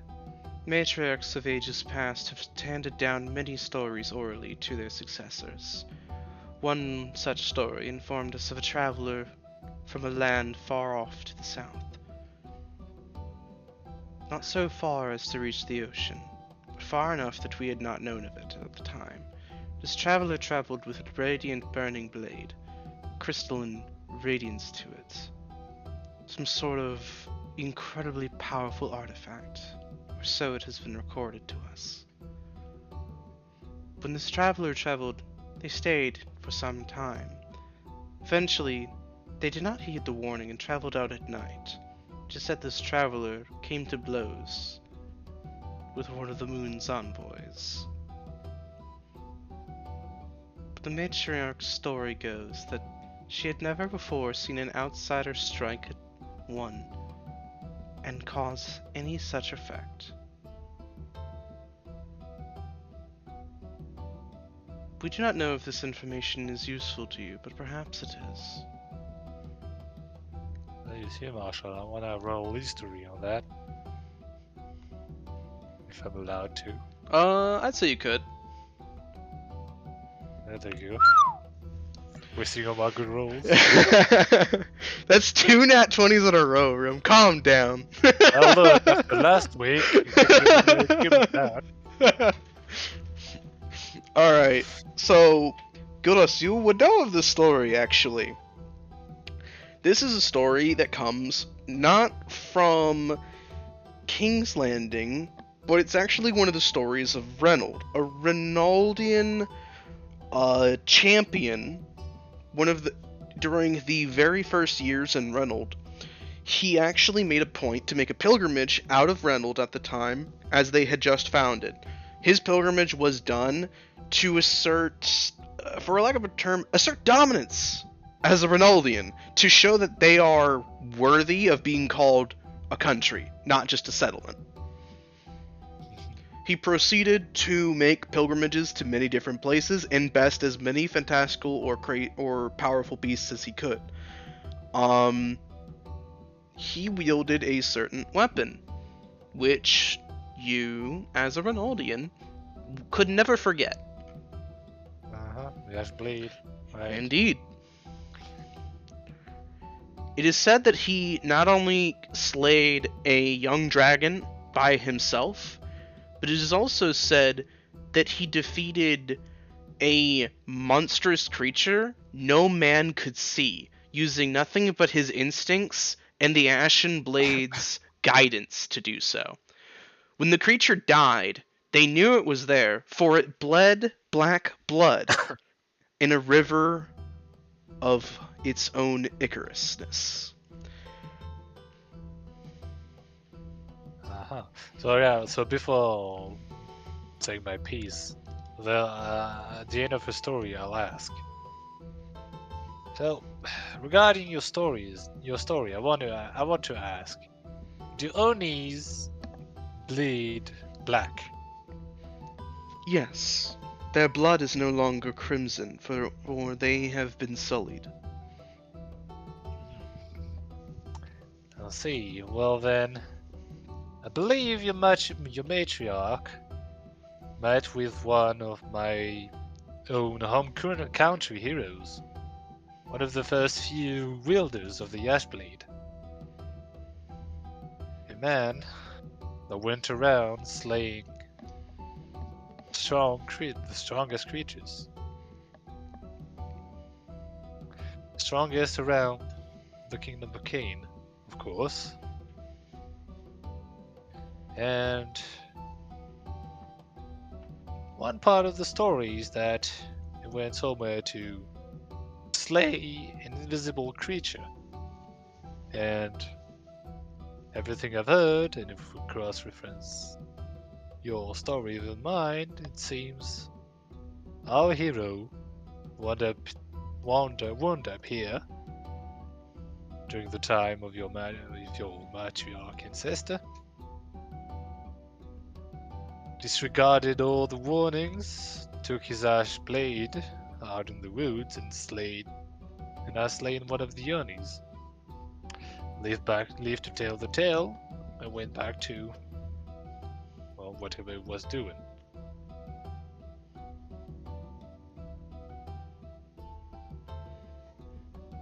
I see. Jeez. It could very well be the same tale.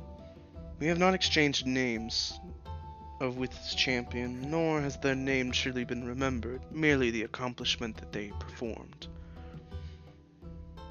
It is said that at that time, due to the severing of the head from the torso, with whatever armament that he wielded, Dione did not stay living with his head dismembered. It died on the spot.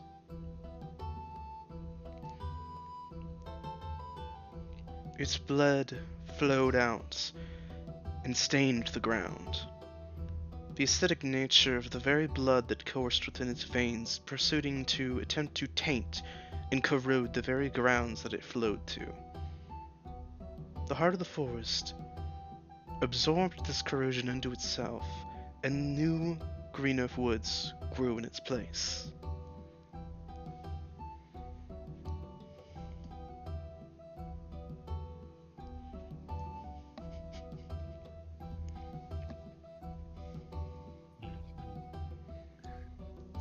Get the head. And the rest comes off. Oh, You mentioned this unfortunate. blade was of worth, however. We would stand to reason that if the blade was of some immeasurable worth, then that was likely the reason why it had more of an effect than most foreigners' weaponries. Well, it's not just of any worth. It's one of the few. Oh, hold on, I need to count. 1, 2, 3, 4, 5. 5, right? There are five Five. kingdoms, yes, Right. essentially. It's one of the 5 legendary artifacts of our time. That's not just any weapon.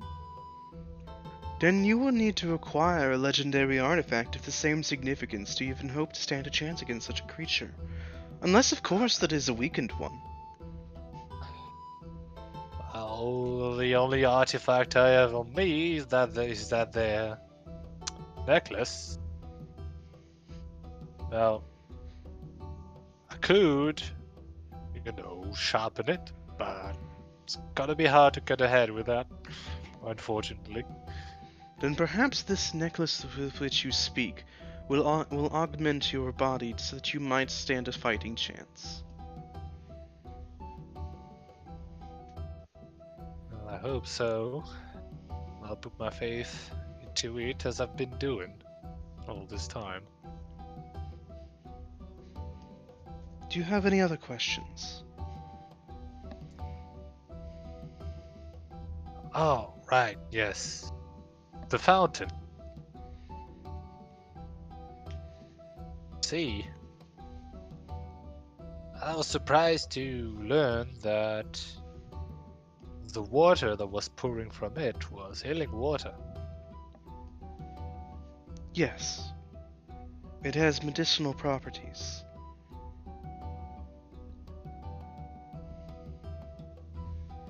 If you are inquiring as to your elvish companion's request to have but a drop, tell her to speak to the craftsman and she will be given a singular drop.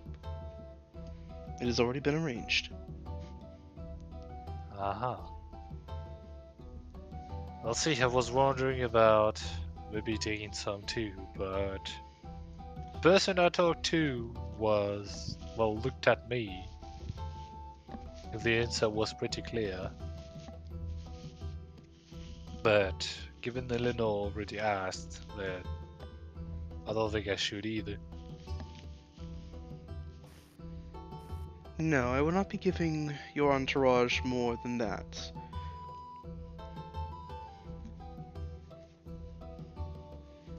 If more foreigners were aware of the healing properties of our very fountain, we worry of the traffic that would attempt to reach us.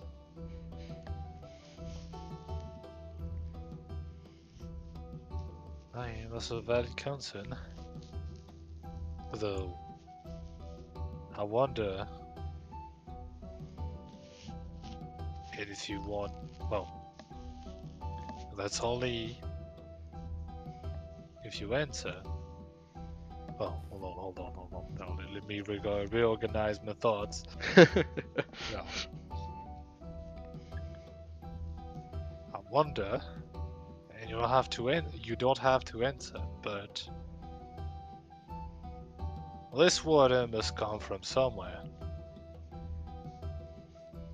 right? Yes, it does.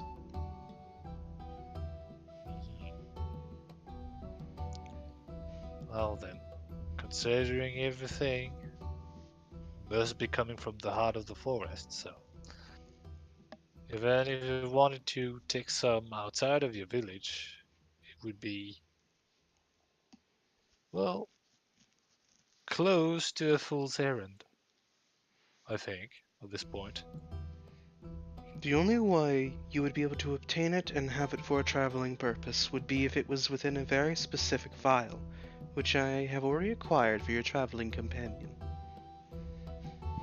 She will receive 1 drop. Though it is very astute of you to come to this conclusion. Well, not so much astute, is more. Well, you see, there's a lot of recurring things in your village, making it easy to piece things together. Of course, there's still a lot we don't know, so we can't piece everything together. But we have a pretty close picture of you know, how everything works. Perhaps merely astute is not what I meant. Astute for a foreigner. Aha, right, indeed. As she says that, the patriarch just gives an honest smile. As if he finds the idea funny. Well then, this foreigner is hoping that once he leaves the confine of this village, he'll be welcomed again. Actually visit the village once more, or at least that's his wish. Perhaps. Should you remain behaving, and continue to do so on any further pilgrimages you may seek. Well, you haven't heard anything bad from me, right? If so, it means I've been behaving rather well. I have merely heard of your insistence on pestering certain people for information. Well, I'm naturally curious. A very dangerous thing. Exceptionally That- so. That, and honestly, I might not even be able to come back here, so I may as well make the most of it. Can you blame me? No, we cannot blame you for desiring to make the most of your exceptionally limited time within the confines of our enclave. I do enjoy it when you stretch out your words so as to sound colder. It's quite lovely. I am sure you think of it in such a manner. He just puts a hand on his head on his chin and stares at her as she says that.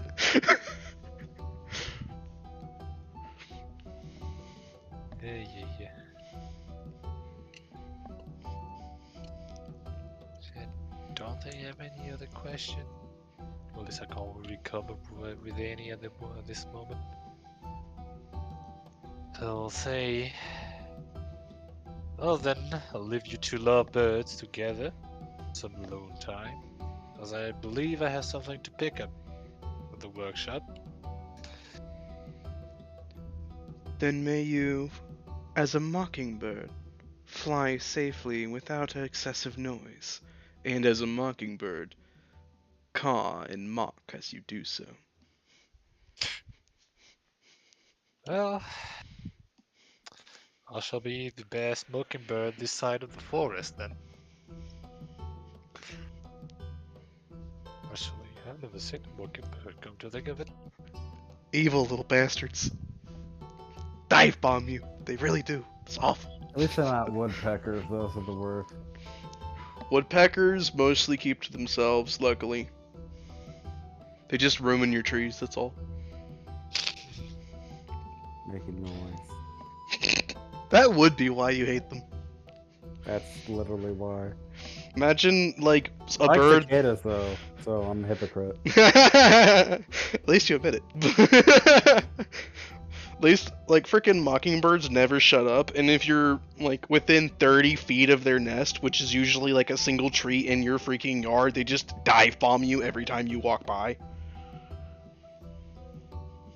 Oh, and then they, like, try to fly in and steal stuff from you. So they can put it in their nest, because they're pieces of garbage. I hate them. Evil little bastards. Rats with wings. Sure, somebody, if they ever heard that, was like, what did mockingbirds ever do to you? Yeah. Look, man, pests are pests. Animals are animals. They have instincts. They do what they gotta do. Yep. And if you encroach upon, and like the law of nature, if you encroach upon my territory and I didn't ask you to, you're asking for trouble. You think other animals aren't tired of mockingbirds' crap? They take advantage of their behaviors and then they attack. Yeah, the worst animals, though, are squirrels. Hate them. Oh yeah. Rats. Oh my god. Tree rats. The worst. They really. Yeah. No, they cause a lot of problems if you don't. Especially if they have like a nest in there. Mhm. You're like, yeah, you ain't no cute no more. They're cute when they're small. That's what they all say. Most things are cute when they're small. Except humans. They look like old men. They look like Oh. Winston Churchill when they're small.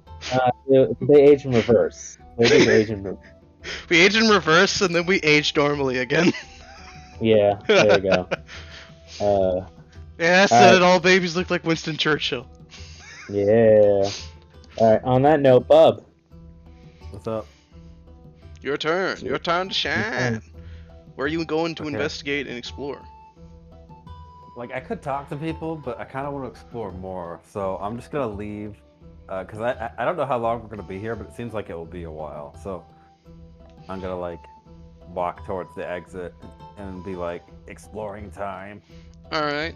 So you just walk towards the fireplace. Exit is right there. It's another form of exit. Why is the exit at the house like any? It's a Good big m- fireplace. That's a fireplace, bub. You're gonna walk into the fireplace. I'm gonna right. be a martyr. The heart of the forest told me to. Alright, roll for this character. Literally, it's like Right. I'm now the most important character in the campaign. Freaking dies. Later. I mean, I do have a backup character. I do have a backup character in mind. I believe it. But two. Of two. Green Dragon Boogaloo. There's this running joke that Bubbert is my backup character. Yeah, in the old school campaign I'm in, I just play the same. My character, he always has the same name, even though two of them died already. Alrighty. So, Bob, as you step outside, you find that there is, as you look out, you see that the houses are basically tree trunks that have only like either a door or sometimes two doors, and essentially they all have no windows. There are signs written in Sylvan that seem to say what each building is. Okay. Since you Nice. speak Druidic, you could read Sylvan, essentially. Oh, is that how it works? Okay. Yeah, for in my setting, essentially, so this is how it works. So, like, Primordial is a root dialect, is like the root, like Latin is for English, is the root for Druidic. Druidic is the root for Sylvan. Sylvan is the root for Elvish. Yeah. Okay, that makes perfect sense. Okay. So, with that in mind, I like look at the enforcement office and look like, uh-oh. Does that pagoda literally says pagoda on it? Yes. That's cool. I'm gonna go to the feast hall because I've been asleep for 2 days. All right.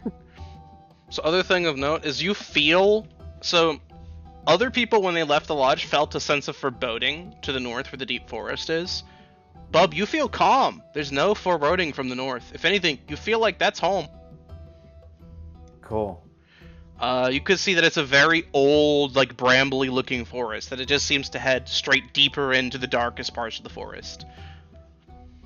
Sounds like such a bad idea to go alone, but I probably will.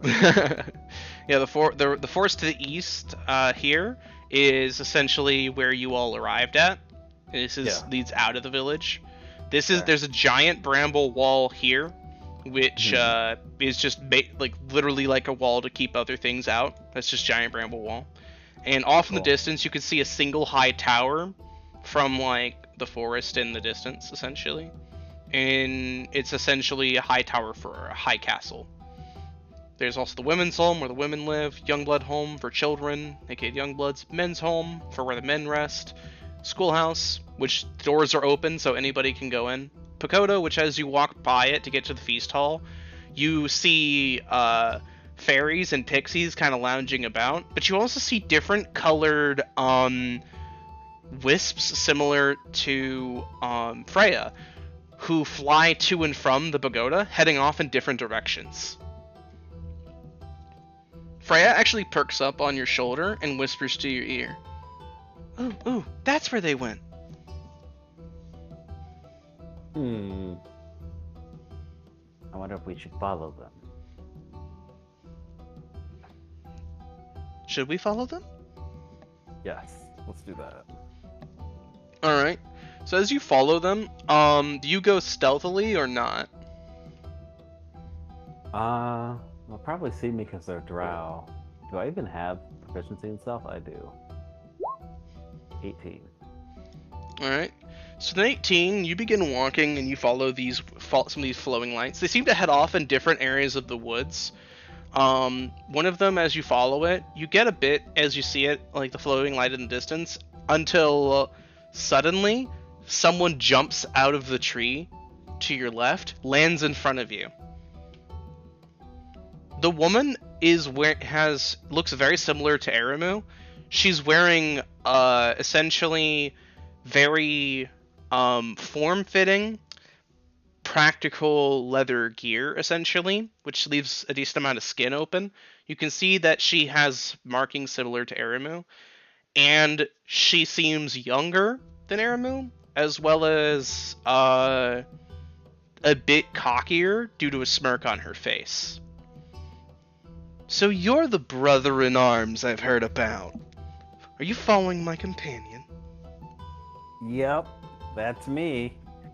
I saw the moats moving about, and I think I'm the only one who can see them out of all my friends. Well, they're not blessed like you and I are. They haven't been gifted with the moon's presence. Keep close watch of your guide there, by the way. With her around, you'll never truly be alone. She will protect you in times of crisis, as long as you protect her. I will, but that's the thing. She can't interact with anything here. Isn't that strange? Not at all. It's clear you didn't train for this. Somehow you must have fallen into it. I fell down the river, yeah. Right. You feel like a small wrapping on your head, kind of like how an older sibling would kind of like conk you on the head, like playfully. Almost like a nuggie, but not really. Well, we're all here, and it seems like we're gonna be here for a while. Maybe I should learn to do it the right way? That's for blood huntresses to do. At this point, you'll probably just slip into it again. You druid people are weird like that. Okay. Also, if you truly need to go there, you can ask your little buddy there. She should potentially be able to lead you there. Okay. Are there blood hunters everywhere? Yes. Like in other forests? Not specifically in other forests.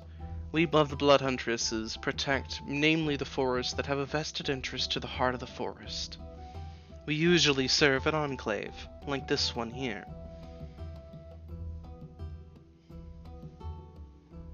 Okay. I think I get it.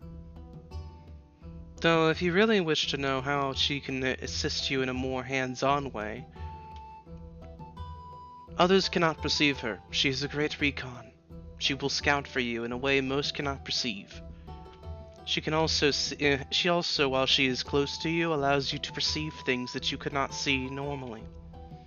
I'm sure, certainly you have seen certain things around the village that have been slightly different. While she is with you, you can perceive them. While she is far away from you on recon, you will not be able to perceive them. Ooh. I see, that makes sense. She can also safeguard you from certain nefarious interactions.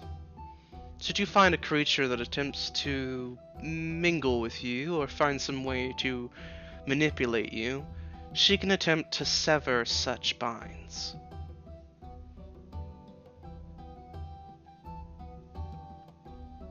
That's neat.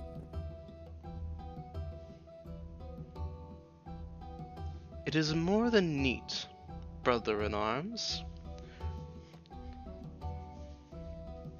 Though if she were to train with you and grow more strong and familiar with you, I'm sure she will unlock more qualities of her own.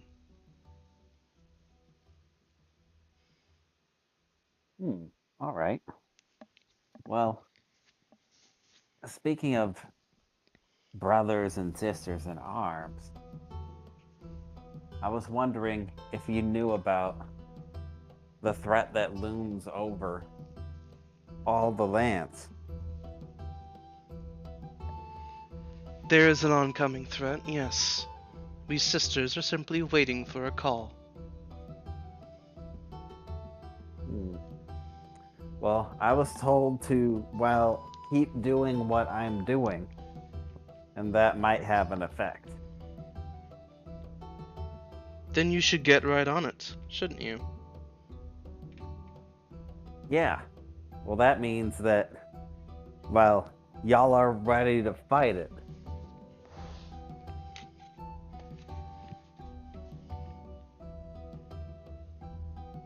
I'm just trying to make sure that all the powerful people know about it and are ready to fight it.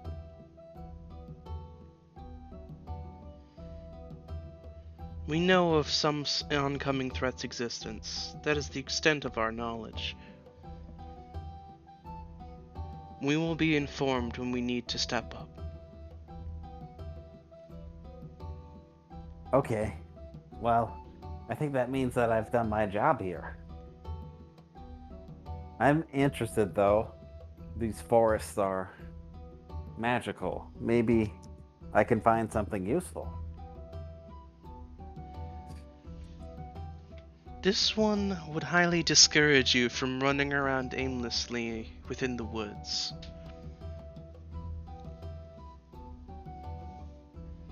Lest you run into an Oni. Yeah, so I just look to the north and I say, but it feels friendly. And it should feel that way. You have been touched by the heart of the forest. It will be friendly. Give me one moment. The Onis have come to his door. Onis are like plot twist. Onis are like ogre mages from 2nd edition. Sorry, somebody was telling me to open my door so my cat could come in, so I have a cat now. Fun. Okay. Behave.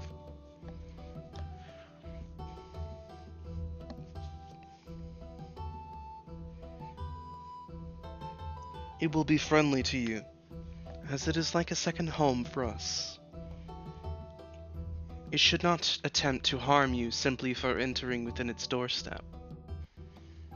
However, there are creatures that reside within the deepest hearts of the forest which are not kind to you, or myself. The sun is out. They will be weakened. Should you find one and it is hostile to you, which very likely at this point it will be hostile on sight, you may need to defend yourself. It will be weak. Well, I don't know anything about Onins.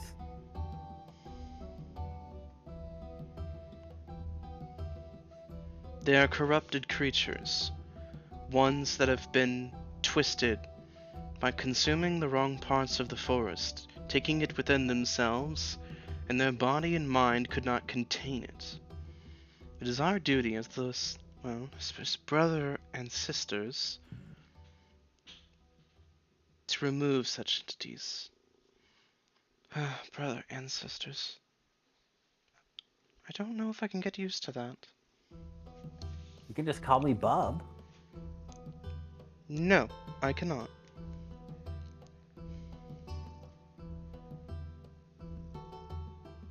How about His Majesty, emissary to the Blue Dragon? Don't push your luck. You are no one's majesty here. If anything, I outrank you. That's probably true.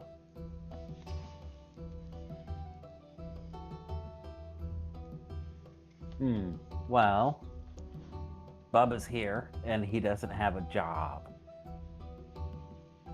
I'd be willing to do work and help out with my skills as a druid. We have Uluru for that. And why do you wish to work while within our village? It is admirable, but you have no need to. You are a foreigner. Simply enjoy yourself. Find something to occupy your time.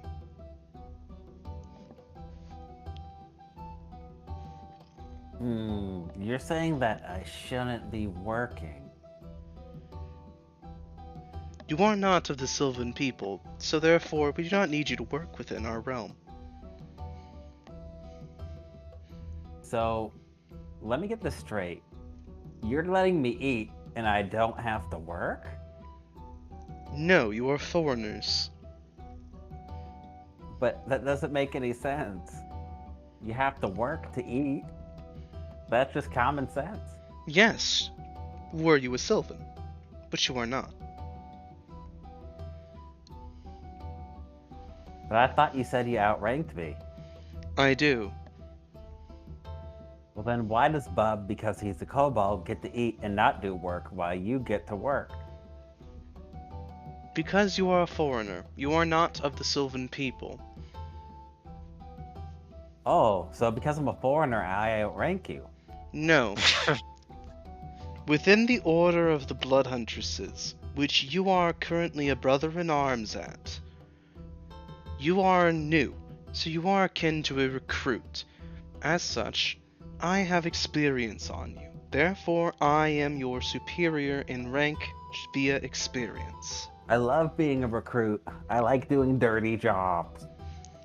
Yes. However, since you are a kobold and not of the Sylvan people, you fall into an interesting loophole, where because you are not a citizen of our village and you are not our druid, you do not have to fulfill the tasks that one would have to do normally.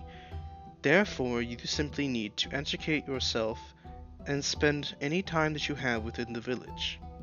Does that make sense? Okay. Bub is educated. What can I study here? Study many things. Our culture, alchemy, our religion, our way of life. You could study you could study moon metal, star metal. Ooh. For that you would need to head to the schoolhouse. There should be a headmistress within the schoolhouse. Simply mention a topic you wish to learn, and if she can teach it to you, she will.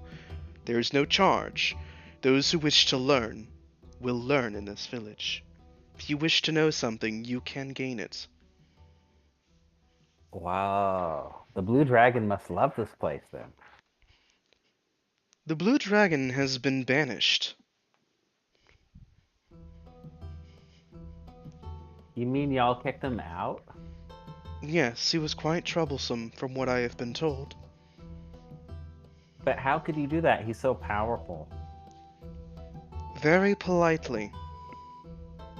So bribery then. Bob says. Like, that's If the only there thing are that makes tomes sense. within the college that he has resided within, and within the walls of Asterium, then perhaps. What one may call bribery, we of the Sylvan people simply call a deal. Alright, so Bub thinks about it and says, well, I know how to identify my sisters, but say we need to communicate special secret like to identify each other, what would we do? Send your companion. That makes sense. Okay, I'm going to the schoolhouse now. It was nice to meet you. I feel bad that I can't do anything to help because of the guest, but I will be a very good guest, the best of the guests. Good. Focus on that. Actually, that is your job. Be the best guest you can be. You got it. I'm gonna scrabble away towards the schoolhouse because they don't want me to go to the forest. That's our job to protect this place. Shoot! Yeah, literally. Go back home, little brother. Go back home, JR. You want no part of this. I mean, yeah, I'm just gonna go study for these commie drow. But They're not alrighty. actually commies, but As you return to the village, you can hear music being played on a banjo. There is a man sitting out front. He is sitting on the edge of the fountain, which he's in the center right there as well. But you walk past him and make your way to the schoolhouse.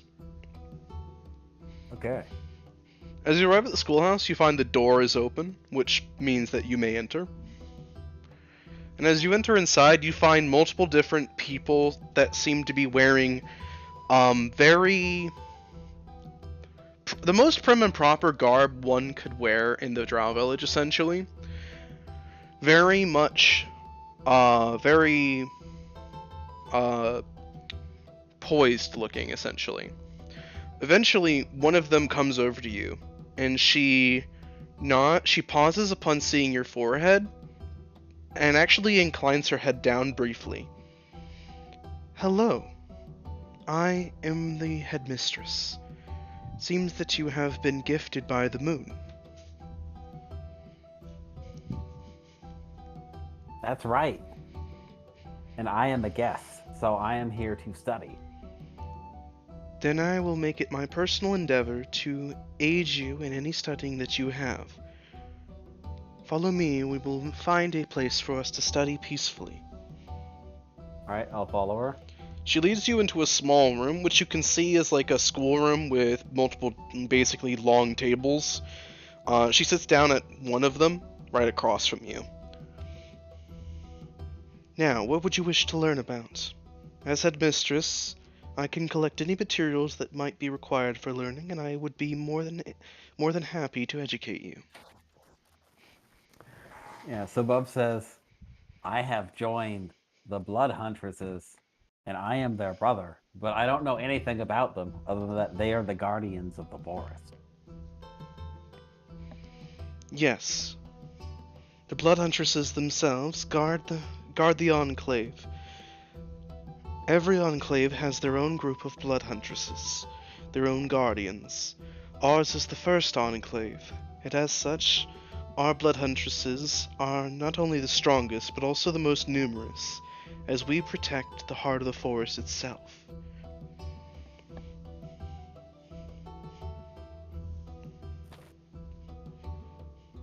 That's cool. So they aren't druids, so what do they do? What are they capable of? They're not Blood like Hunters- a wizard.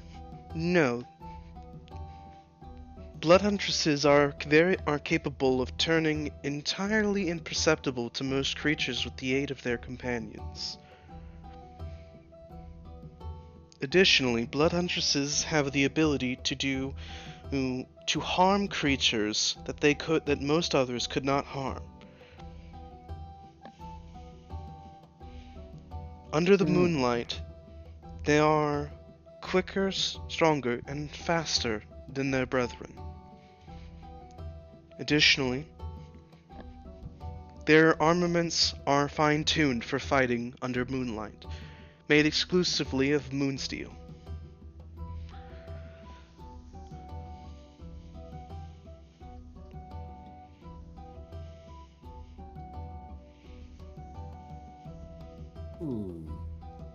Okay, I think I understand.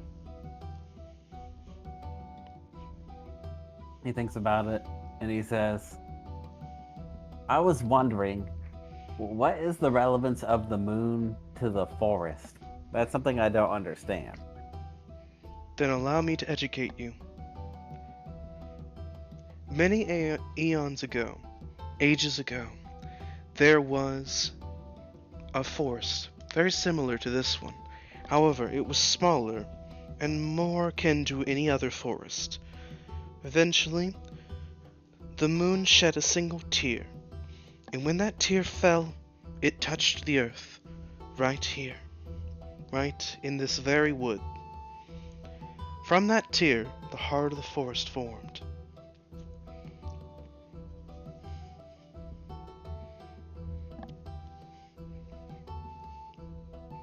Through the heart of the forest, we also commune with it. And from the heart of the forest, we make offerings to the moon.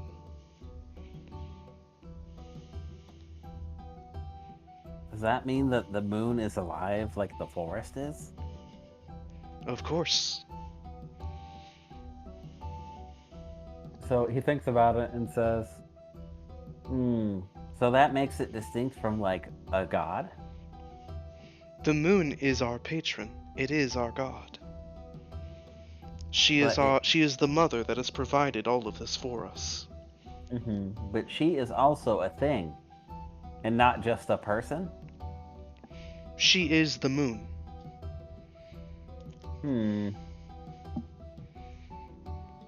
I think it's a little different than gods, but I don't know how to explain it.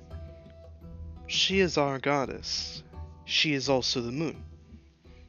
It is not very complicated. Does this mean that I have to pray to her? I've never really done that before. Although I do praise the blue dragon. You do not need to. You are a druid. Simply continue as you are doing. Okay, that's good, because I like doing a good job. But I have to know what the job is before I can do a good job.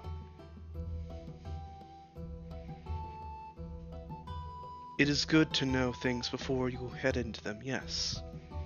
That way one can make more informed decisions. Something we wish more students would understand. This makes me wonder, though.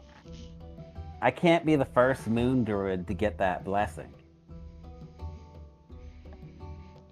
As Are there far as we others? are aware, there have been other moon druids who have been blessed such as you. Well, that's added to the quest list. Find other druids that have had the blessing of the moon. So you'll have to remind me, was it Tiamat or Bahamut that was affiliated with the moon? It is Tiamat. Tiamat. Yeah, so Bub says, I recently made some contact with Tiamat, who is also of the moon. Do they have any connection? We know not of the name Tiamat. Our goddess the moon has never once gifted us with her name. She simply is there, and she is always hung in the night sky.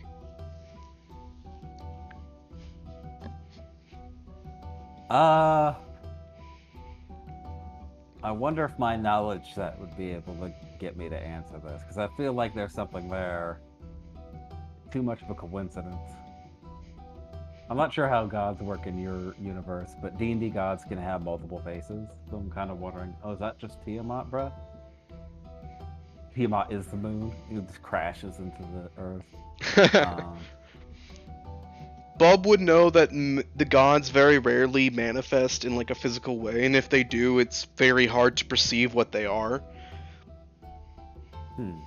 But Tiamat is responsible for creating the moon and the stars.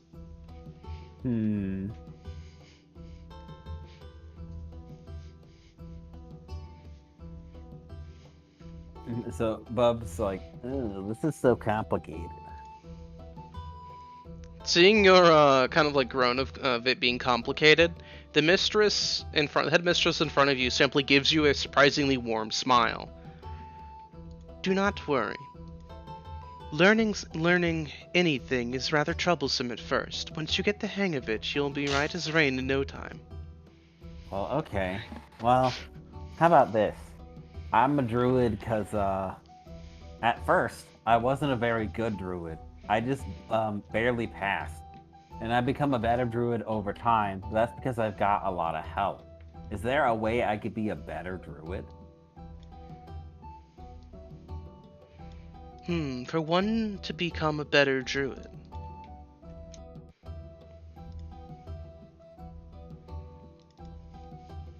Yeah.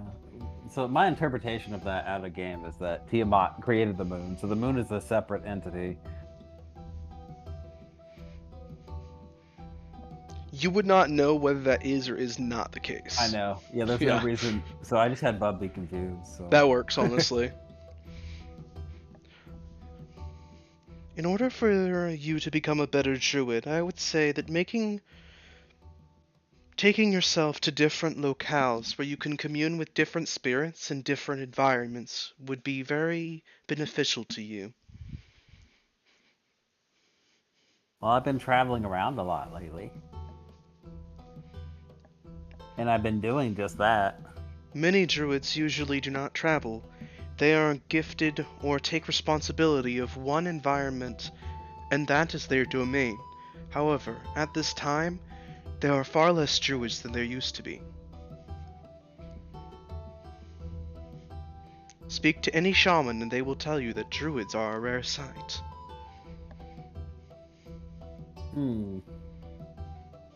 Well, we need more of them now more than ever.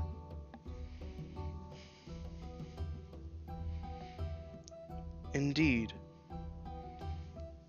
However, finding more druids is not quite so simple, as one must have an affinity with spirits to truly be able to, and many who could become druids start as shamans.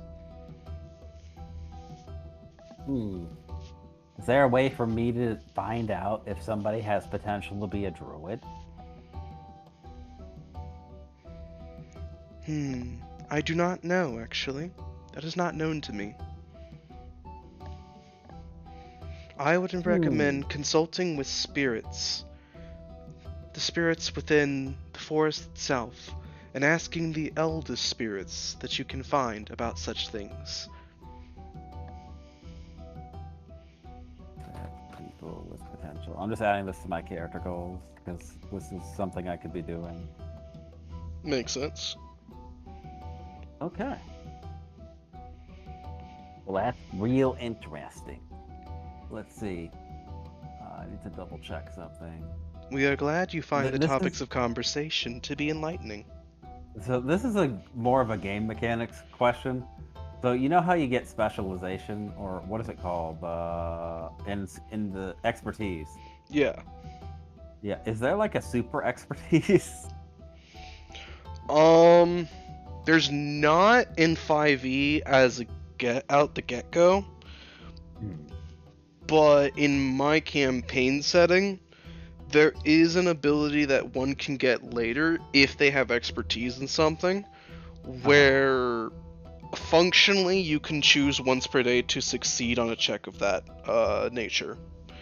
Okay, that's cool. Instead of expertise, it's called mastery, essentially. Yeah, makes sense. I'm just trying to think because it's like I'm gonna be studying here. I'm not sure what I could be studying on the grind. Um, Bub thinks about it and says, "All right, well, I studied a lot about nature, but it seems like I need to be going around and learning more stuff about nature around the world. But when I had that vision, I realized that nature is everywhere, not just on this world, but in others too. Nature is everywhere." Nature is everywhere. However, only Uluru speaks of other worlds, and usually when she's in a dream stupor, mumbling as she sleeps. She has not done so for quite many years, however. She last did so 200 years ago. Since then, her dreams have become less explosive. I thought she was young like me. Disappointment. Uluru has aged phenomenally slowly. Hmm. She is 300 years old, however, we do not believe that she is physically 300 years old. This That's one very strange. remembers hearing a story. It was before my time. However, Uluru was found once. When she was found, she was small, and unbelievably so, smaller than your average child. The story goes that she was raised, and all the village was terrified that she was dying, for she did not grow, no matter how much they fed her or took care of her. Eventually, however, she did grow, but only after 100 years.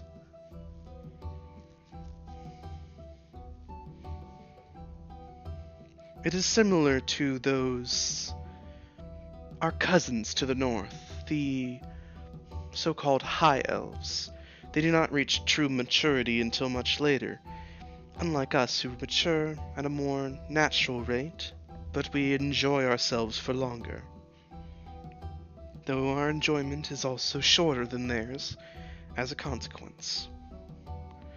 However, Uluru, we believe that we do not know how old she will live, but as she was a gift to us, we believe she will likely live for many, many, many ages. Hmm.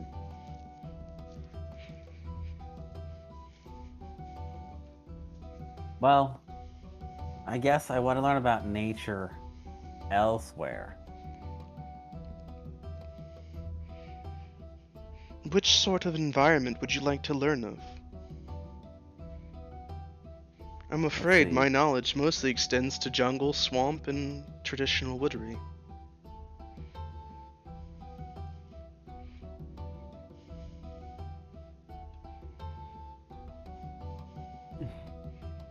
Oh, I know. Let's learn about the things my new friend can see. Let's learn about Onis. That seems more contemporary. Onis. I see, that would make sense for you to inquire after them. What would you like to know about them? Well, I literally don't know anything about Oni. I mean, I know about Onis from Japanese folklore, but while they're invisible, can people not see them? Why are they angry? No one can observe them except those that have been gifted by the moon. As for their aggression, they are traditionally more docile, except for those blessed by the moon. They attack followers who have been blessed by the moon on sight. Why would they do that? We believe that they recognize followers of the moon and they view them as an enemy, so we retaliate in defense. Well, why is that? Who do they serve? They serve no one except themselves. They are corrupted entities. They have consumed things within the woods that have altered them in an irreversible measure. They have gained phenomenal power, and as such, they are no longer within the realm of true mortality. They are very, very dangerous. Sometimes Onis are humanoids, people who could think once, but now think more on an instinctual need to survive. Other times Onis could be a living creature. Say, for instance, a tree that absorbs something that it shouldn't have, and as such begins to grow and walk and talk and try to eat.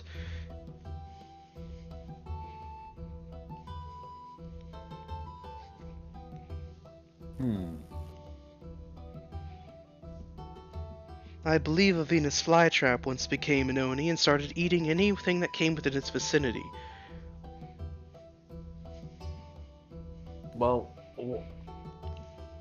okay, but how are they? I understand how they're created, but why? It seems like they're just bad and get in the way of nature. We do not know why they come about, simply that they are.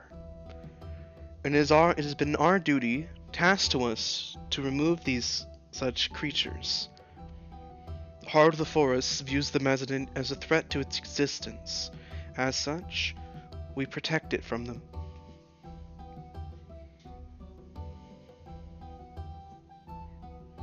Okay. So I should be careful around Onis. Precisely. They come in all different forms and shapes and sizes. Surely their most dangerous capability is that anything, and we do mean almost anything, could become an Oni. As such, the sheer numbers and types of Onis is undocumented.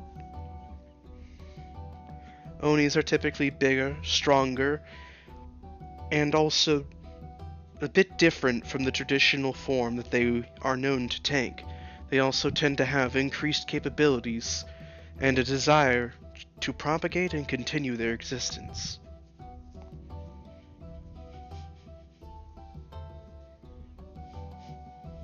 Okay. I think I understand. Let's see. And out of game, I just want to study more about the moon, the heart of the forest, and if possible, Tiamat and related type of stuff. I'm not sure if you want me to like grind a skill like I did at the academy or not. Nah, not in this place. Honestly, if I were mean, I would say I want you to roll a wisdom save to see if Bub could pay attention, but like, I'm not that mean. Right. But alrighty. So for the bit more of the day here, I will say Bub goes ahead and studies with the headmistress about the moon, you said the heart of the forest, and Onis, correct? Yep. Alright. So I would say note that down that you studied that for future like skill rolls if you encounter something in the future. Okay. Just so like you're like, oh yeah, I studied about this, I can make a roll about this. And the check won't be borderline impossible. Hooray! It literally desperately need it for my quest, so that's cool. Alright. And after that, I will move back to Delon. So Delon.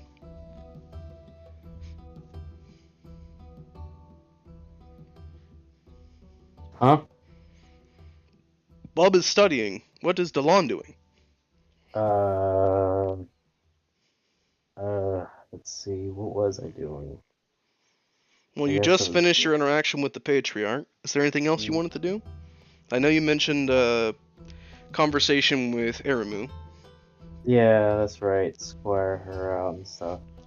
You good? I mean, honestly, I'm kind of out of it now. I was in the mood. Now I'm kind of not. So, I guess go to Gildas because I need to get back in the mood. Then Alrighty kind then. of I died from PowerPoint. I mean, okay. So Gildas, back to you then. Uh-huh. Well, just picking my order for now. Go to the workshop. Alright, so you head over to the workshop. As you arrive, you see the workshop owner is in there again. He welcomes you over and speaks to you. Come on over. You got the page, coin? Not a single gold piece missing. I'll be the judge of that. So he takes it from you and actually counts it up. Once it's all said and done, which you did actually pay the full amount, right? All 4,000? Yeah. Okay. So you pay 4,000 gold, and once he accepts it, he nods to himself, reaches under the counter, and retrieves a it's a velvet-looking box, essentially.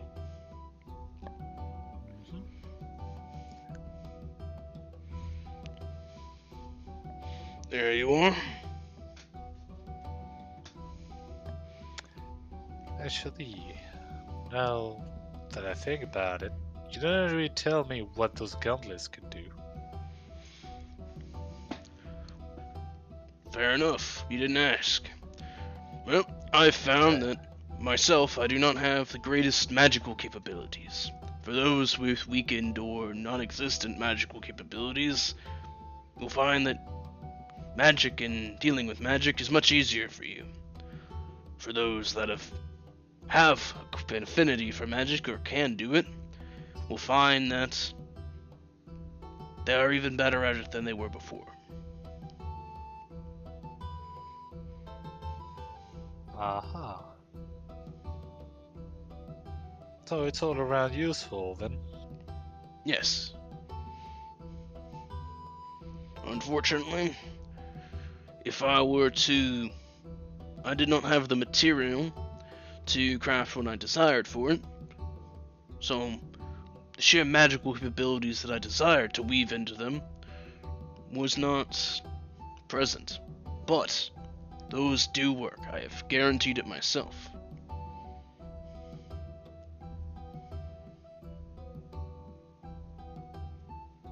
Well, even if you say they're not as good as you hope to be, I think they'll be good enough for what I want to do. Alright. So, again, I thank you for even being willing to sell those to me. Of course. I made a hefty profit as he holds up the coin pouch, essentially, of 4,000 gold. Now, if I find out I've been ripped off, it's different. But, What do you take me for, lizard folk merchant? too. Well, come to think of it, I've never really dealt with any of those. They just sell you random odds and ends and tell you they do amazing things. They don't. Uh-huh. Well, I think. Or do I think? Hold on.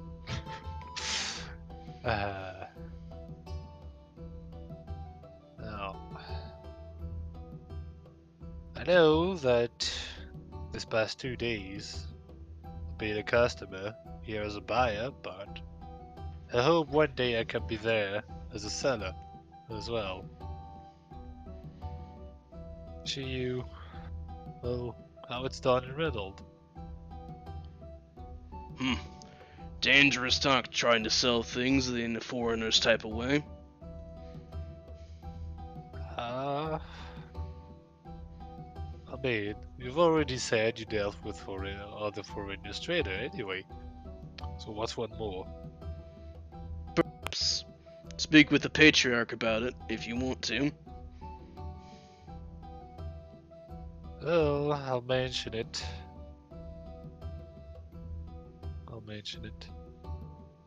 But for now, they have some gauntlets to study. Oh, I mean, try on. Alright, so you put on the spellwoven gauntlets. You find that they are They feel just like the gauntlets that you were wearing for any armor that you have as a cleric. However, they're very lightweight, but they feel no less resilient. If anything, while wielding them, you swear you feel like you have a higher magical quantity than you did before. As if you feel you could cast more spells. Oh boy. Where were the 4,000 gold? But yeah, I think I'll return to the lodge, because honestly... Well, I could go to the school. I'm like, yeah, but what do I want to do in the school? Because I've got all the information I got from the other NPCs already. So I was gonna go back to the lodge and like hang out with the party NPCs. Alrighty. So I'll move the map back to the lodge real quick. So as Gildos, as you return to the lodge, you find someone is waiting near the door, and as you step inside, he takes a step towards you, gestures you over to a table, and sits down. Uh-huh. I thought I wasn't allowed to do that, but I'll humor him and follow him. So as you sit down, he leans in, almost conspiratorially. Uh-huh. Well, I'll lean in and listen to him, then. Hey, you should really leave. And I don't mean this as in like a get rid of you because I don't like you kind of a way. I'm saying this because you really need to leave. That. Hold on now. Just calm down a bit. What do you mean leave right now? You and your friends need to leave.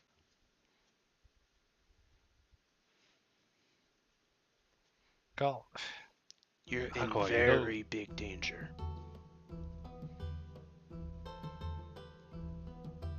Well, am I explaining then? What kind?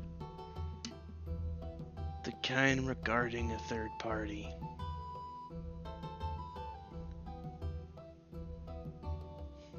Aha. That kind then. And approximately how much time do we have left? I honestly don't know. I would just say get out of here as quickly as you can. So I'll look around and say... Actually, how long has it been since Eleanor went up? It's been about like 3.5 hours or so. She's almost done resting. Right. I'll see the issues that... Now that everybody's here, they're sleeping at the moment. You should gather your companions and leave then. Saying I'll do so, won't I'm able to. Okay then. I just wanted to tell you that. Because you know, for a foreigner, you're not that bad. Then thank you for the warning then. And with that, I think I'll go by the table. And let's see, how should I break the news? Because for now, it's just your Menophilia. So, I'll just sit down and say, so, you, Ophelia, if I said we had to leave, well, as fast as we could because we're in danger, would you believe me? Absolutely. You're an honest sort. Except when you withhold information. But that ain't really lying. Right. Just conveniently not saying something. That's all. Exactly. Ophelia, like, shakes her head but nods afterwards. More at Warm than anything. Then she nods at you. If you were to say that we needed to leave because we were in danger, I would believe you. The people here Right. have not been threatening, but they have not been warm either. And I do feel as if we might be overstaying our welcome. Right.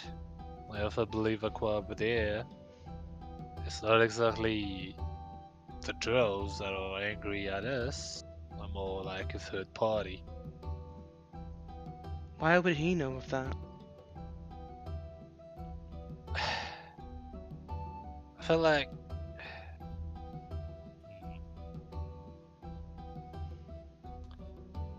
I think because. What should I say? I guess being close to the patriarch has its perks.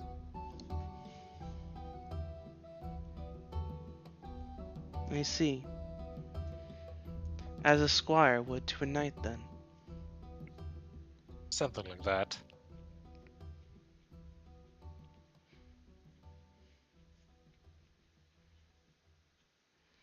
Well, if we Leave. need to leave, I haven't really unloaded my stuff into a room.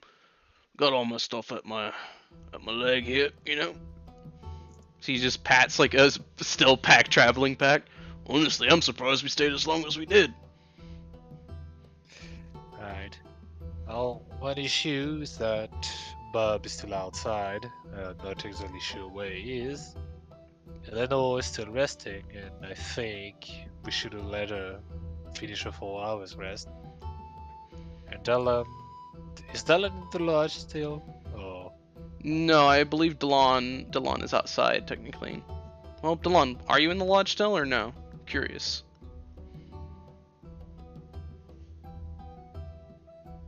I think I probably would have left by now with Aramu at this point. Alrighty then. right. Doing shit, probably. Considering his business has been concluded and then he came back to the lodge, I think by that point he would have been out. Alright. So I'll continue to say it then. Look around the lodge, see that you're not there, and continue to say. And seems like Dylan is out as well.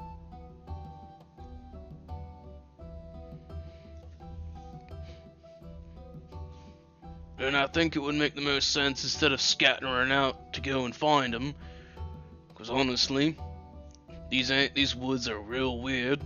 And if we scatter out trying to find everybody, I feel like we'd be easy to pick off. So I think that we should stay put and wait for them to come here, because this is a focal point. They've been coming back every night. And those that don't come back, well, those are the ones we need to find. I agree. I mean, they know we'd be in the lodge anyway. So with that, I think in preparation of what's to come, I'll finish what I started yesterday. And hopefully it won't bother the rest of the people here. And with that, I'll take out my warhammer and my chisel and start carving a little fire rune on it. Alrighty. So you start carving that fire rune. Indeed. Alrighty. Well, you spend some time doing that. Delon, are you back in the headspace? Yeah, I needed some time to kind of get back into it because it just killed me by PowerPoint exposition. You're good. There was stuff Bob was RPing for, so, you know. But alrighty. So with Delon, slightly before Gildos returned.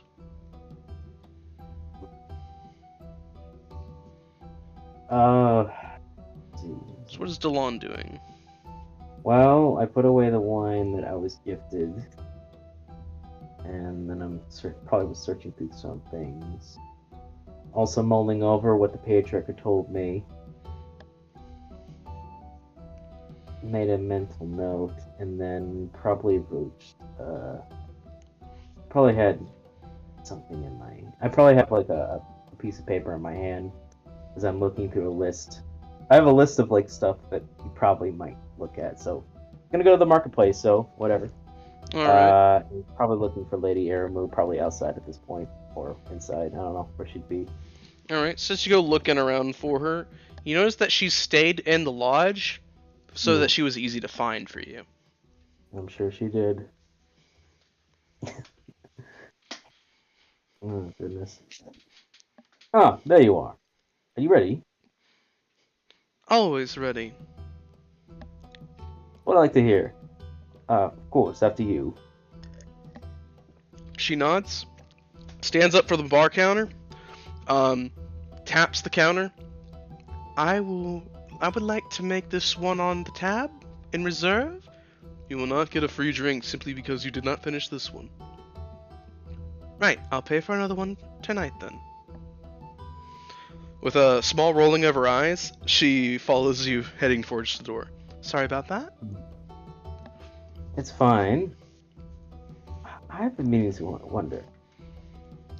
I understand drinking is healthy enough, but you seem to drink a significant amount. Is that effective in any way? I greatly enjoy the taste of it, and I find that, be it because of the moon or some other effect that I have suffered at some point, it takes quite a lot to get me truly intoxicated. Though perhaps it is simply my resilience to it at this point. I have always had a see. taste for it since when I was a small girl in the young blood home. I see. Not to say that I enjoy recklessly. I simply enjoy it from time to time. 6 ales hardly befits the time-to-time metric, but I will speak no more of it. If you are sober enough to do your activities and you do them well, then I will not question any further. Only on the knowledge that I hope you don't endanger yourself for the sake. Never. Putting myself in unnecessary danger that's not for a mission is just foolish. And even on a quest or some sort of hunt, one should never endanger themselves unless it is a necessity. Even I know that. Good. Anyways, please, after you. Gestures to the door. Thank you. With that, she steps out of the lodge. Mhm. Move back. Oop, I grabbed the whole map layer. Meant to grab just Grab the it player all. thing. Here we are. All of the people there. Let's see, I actually need to grab her token real quick and put it on the map. She has never left the lodge before. Never during the daytime. Yeah. Oh shit, that's right. Yeah, they can. She probably has to have a hood or some shit.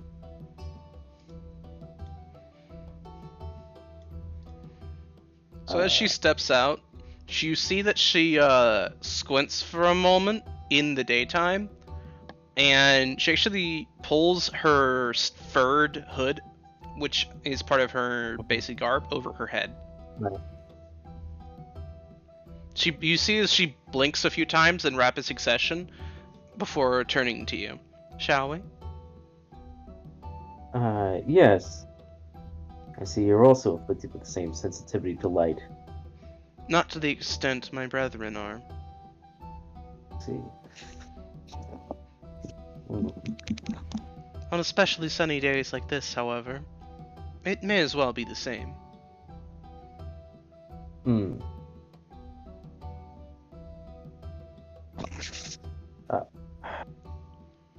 Delon will kind of, I guess, walk around looking around for a second.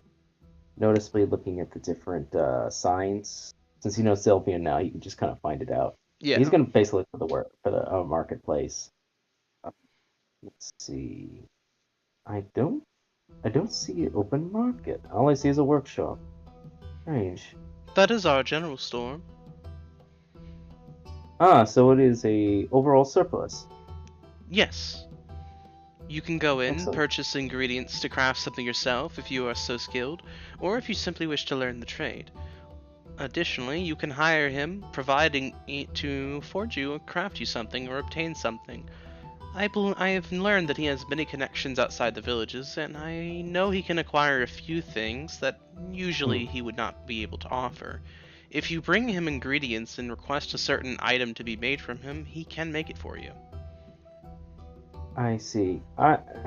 the reason I inquire is I'm looking to gain gifts for my family, so I would like to see anything that he can give in this that is a local material.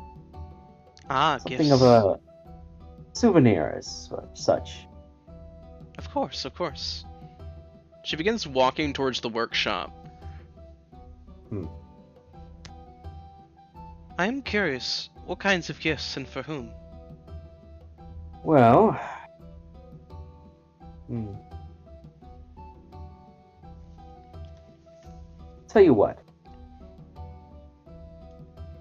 He's like, we've been asking many questions of your people, and I've noticed not many ask back, whether of some uninterest or not. But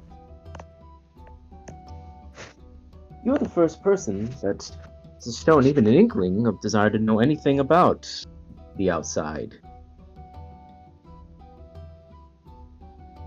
Am I? I happen to have it on good authority that if you find around and look around in certain areas of the village, you'll find people who have a secret curiosity of the outside world. I am not so different. Go ahead. Oh, she simply says I am not so different. Perhaps, but you are the first to even ask. When I offered it before, in exchange of information, I was flat out refused. So, if I'm flat out refused, I'd never be interested, but... I wouldn't mind sharing it, but perhaps... Perhaps we can make a game of it.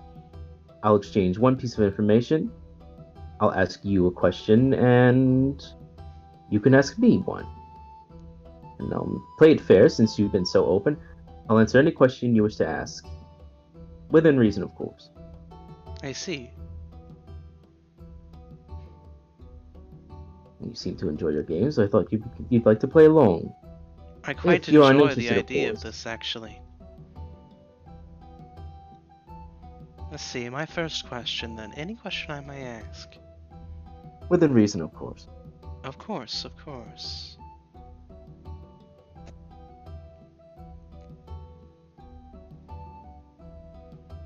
Dragons have been known to hoard many things. Dragonborns, I imagine, are not that much different. Do you have a gaggle of women back home, or how are you currently unaffiliated to anyone in that sort of a way? This, of course, includes any arrangements that have been made for your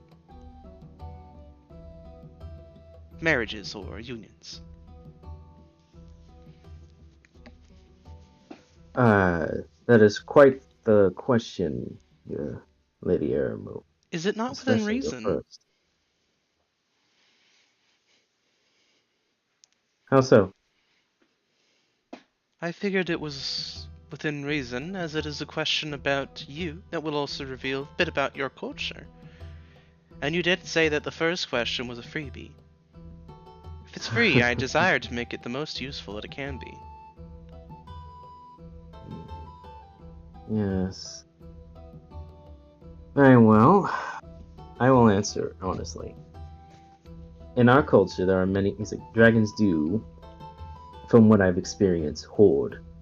Sensibly, it is their nature to do so.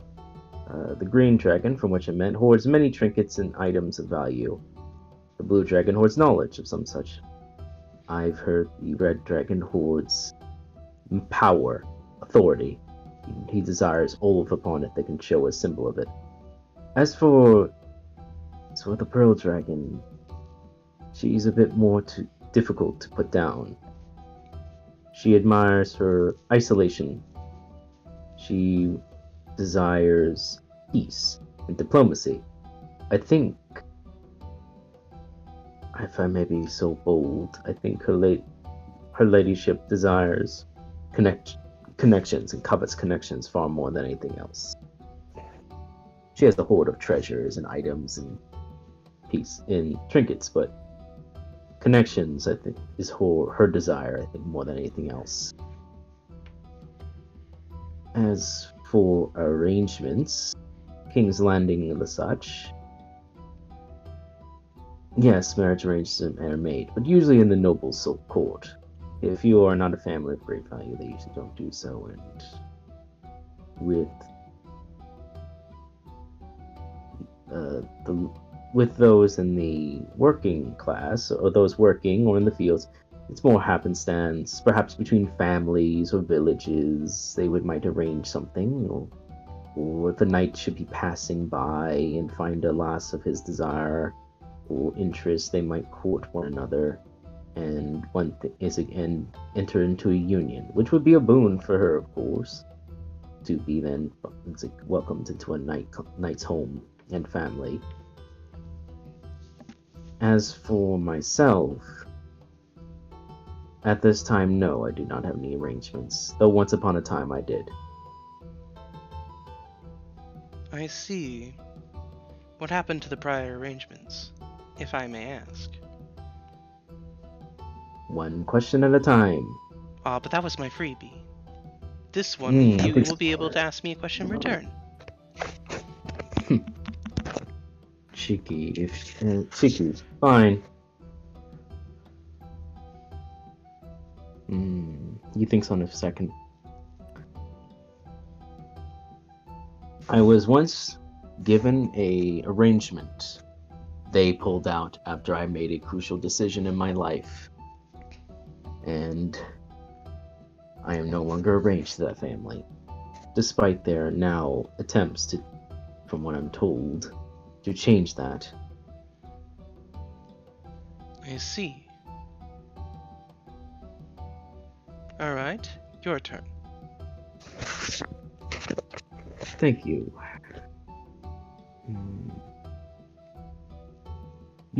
I've noticed that you speak to yourself in the third person. You speak of eyes and we's, but I see not anyone beside you or near you. You are you, Elaru, correct? Why do you, Izuka? I've noticed you and some of the others speak in a third person. Is this a blood hunters thing or a personal effect? I see. Many of us do not truly walk alone in this village. Many of us have been gifted, be it a companion of some sort, or an aid which allows us to consult with those who have come before. In my own personal experience, I have a traveling companion with me, thus I am never truly alone. He is my closest confidant, and he has kept me alive in more situations than I would care to usually admit. I see. No, Then- you are incapable of perceiving him unless you were gifted a certain way. Figuratively. I understand the implications, not literally. So it is similar to what Sir Bob was mentioning. One and the Since he same. can see what I've not. Well, then he has my appreciation. My thanks. For what it's worth. As for the other part of your question, Hmm. the seer is always in communion with every past seer that he's ever come into contact with. All seers choose their disciple. Any seer can simply commune with all seers of the past at one time. Thus the seer is always multiple individuals in one place at once. The matriarch and patriarch are two individuals who are one. They function together. In their instance, they are never alone, as they always have each other. Yes, but in that case, it's a bit more literally. Yes, not everything is so out of reach around here. My turn. Well, yes, it is. How many members are there within your family? Regarding as in a mother, father, any siblings? Nieces, I have nephews, a mother. children? I have a mother, a father, 2 older brothers, and a younger sister. My eldest brother is head of our household, recently married, and has a son.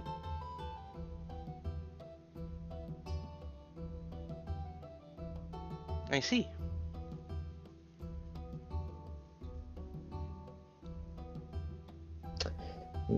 That makes it then my turn. Yes. What to pick?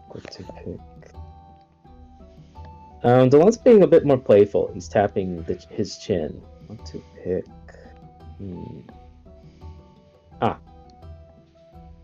I've been wondering this for a bit. And in fact, Delon actually takes out his journal. I tried to sketch it out and improve upon it, but I mentioned... Yes. Here. Something you mentioned about your symbols. The mask you wear, or sort. You mentioned that you did something to your tear ducts. Is this a tradition all on your people, or just your decision to make?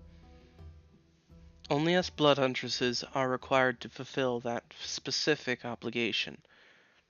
It's a Every shame. other drow here is fully capable of expressing such sorrows. I see. 'Tis a shame, then, We do that not you would see it name as so. yourself her cause. It is a great honor, a noble sacrifice. Perhaps our definitions of sacrifice is different, but the sorrow which you take, removing the tear ducts, it will not make sadness or sorrow go away. It just changes where it's being placed. Now an outlet is gone. It will have to come somewhere else. Whether gurgling from the leftovers or spilling out in words or treatment. It just seems like perhaps from my perspective, a bitter thing for a face to lose a function. After all, how will someone know if you're truly sad? If I am truly sad, I would not be smiling like I am now. There will be a frown of somberness, and there will not be the passion that you see within me now. I see. But you at least understand my perspective, then. Of course I do. We who follow the tradition, we're not forced into doing it.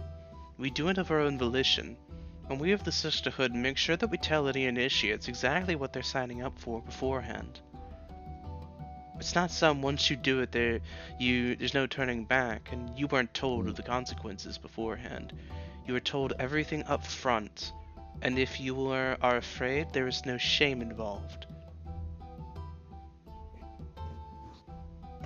You remind me of the Templars from King's Landing. Not too different, in fact. But anyways, that is my question on that. I was curious on your markings, at least in that variant. I understand your answer, but I can't help but feel a bit sorry for the loss, even if you do not think so. But that's my question. What is yours? Let's see. She's thinking to herself now, with both her hands actually behind her back as she walks. She actually leans forwards a little, tilting her head at you as she asks this next question. My next question would be... Let's see... You mentioned this place, King's Landing. King's Landing. I am a knight of King's Landing. What is it like? What is a place that you feel the need to enunciate and perform such a grand declaration of your homeland? What is it like? What's it like? Yes, what is it like? Delon lets out a huge belly laugh. He's like, Lady Aramu, King's Landing is the greatest nation upon all the land of Canes. A nation that the divine smile upon every morning and every night. It is grand, with a hall of heroes. That is a remembrance of all those who've come from all the lands, except for Nebula. Except for Nebula. Sigh. That have come and walked the land of Canes, with walls and strength of pearl white. King is a good, but the king is a king, the greatest of kings among all the lands, whose mind is wise, his orders just, and his heart pure. Lady Arrow, King's Land is a field of gold with a resting ivory crown in the middle, with markets full of people of all walks of life who smile and greet you with ales and friendly greetings, of banks of coin, of gnomish chatter, of Elvis tongues whispered, silk words to passerbys waiting to buy goods for Asterium. King's Landing is the lifeblood of the land of Canes and rests upon its center. Ah, I miss it so. You paint such a storied, vibrant picture with such words. I should hope so. It's my home. It was where I was born. And it is good of you to have pride in your home. Of course. No individual should have no pride in where they come from. If they do, then they truly have no honor to them, no law, no ability to even find the good in something, even if they seem to hate it.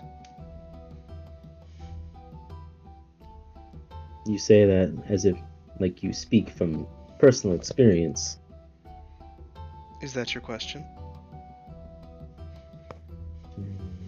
Yes, it will be. Then yes, I speak from personal experience, for I once hated this place. It was unbelievably smothering, and I had a strong desire to find and seek out nearly anything else that caught my fancy.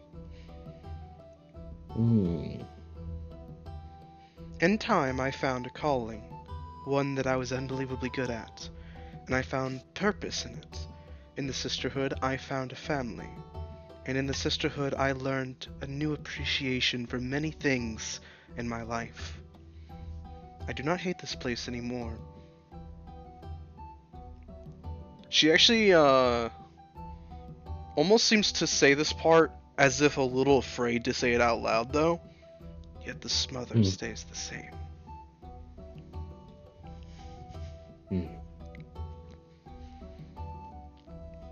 Believe it or not, as much pride as I have for my home, there was a time that I felt great shame at the same time. I know it well. In that look, in that fear.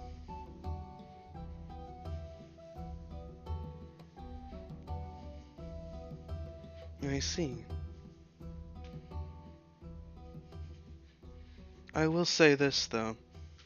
While I no longer have this unbelievable urge at the first opportunity to cause my banishment, so that I might never have to return, it does not mean that I do not have still not have a strong desire to see and experience things outside of the forest home. I see. And unlike in my youth, I do fear the fall.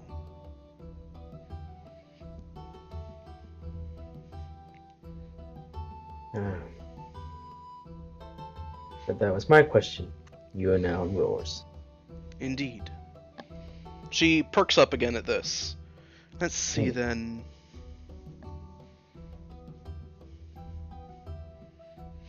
Pearl Dragon, you referred to her as your lady. What does that entail? What are the implications there?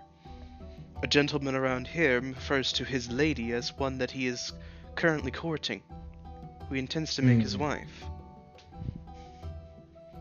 That is an interesting question, with a fairly simple answer. I am Dragonborn, White Dragonborn. As such, I am betrothed into her service. I am a Knight of King's Landing, first and foremost. Now, the power which I've been given, it ties us in a certain way. I am at her service. And so, she is my lady, in the oldest sense of the word. Perhaps that's not as expressed here, but I am considered, how would you say this? I'm considered old-fashioned even by many in the Land of Canes, even the Knights of King's Landing. I see. Then you are as the blood huntresses to the moon in the heart of the forest. However, you are a dragonborn into your dragon then. So that is how it works. That is how I look at it. She, my lady, views it similarly. I am her knight, and one she can utilize to help do so. She would not have given me the power if she felt I was unworthy. In fact, the process of which becoming a Dragonborn is quite difficult, and not what the legends say. You must prove yourself worthy, and where fire can destroy, it is the same fire that can make one into a Dragonborn, but only should the dragon choose for it to exist. I see. Fascinating. Yeah. Seems like you have another question. I will have to wait my turn. I see. Then I have something for you then. It's been bothering me for some point. I wish to ask now. You mentioned the fall before, that you fear it, and yet you still let us in. The more I've learned about your people, the more I've learned that you've put a great burden upon your shoulders by letting us in here at all. You said that it was because of something that you let us in, but I suppose my question is, with all the things that has burdened you, and your fear of the fall, why did you let us in? Make an insight roll. Okay. I felt that was a very pertinent question. It is, actually. The insight roll is mostly to see if you can pick up on something. It's an 11. I'm gonna roll this again. This is important. Alright. I will use an inspiration just for this. Alright. Go ahead. I hope it's better. Oh my god! Well, I guess no. Well. The friends over here like, welcome to my world. Yeah. I'll be nice and I'll take the 14. Okay. I'll just treat it like you rolled I'll take the higher of the second roll for this. Mostly to be nice, because I can be. I'll allow it. I'll allow it.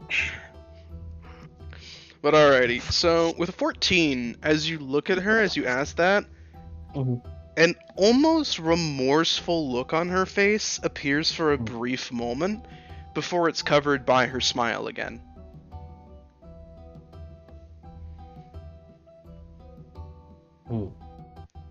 To be honest with you, I just liked the way that you looked and what you were doing. There was a way that you looked that had immediately got my attention. An almost luster to you that reminded me of the moon itself. Your white scales had luminescence to them. Additionally, when I showed myself to you, teasing you, attempting to earn some sort of ire to see if you were the type to run at the sight of such creatures or such an effect, to strike, or to reach out, you surprised me with your attempt to reach out. But defensively, which was smart. So with those two in mind, I was already intrigued. And also, I could tell that you were heading in a direction that would have gotten you in trouble. So I brought you into a place where I intended to give you safe lodging until that you could leave in a less troublesome manner.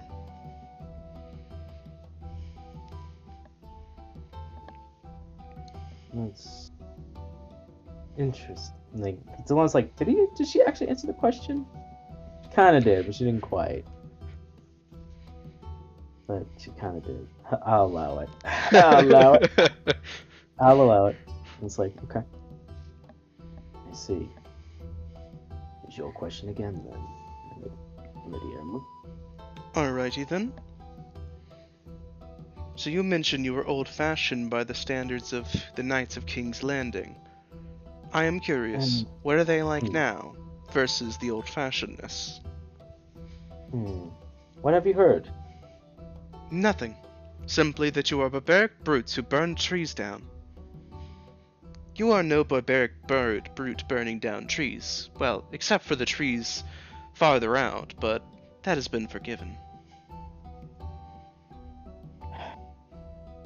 Here's a freebie. The reason it was forgiven is that corpse flower was an oni. It was an oni. He actually mutters that aloud.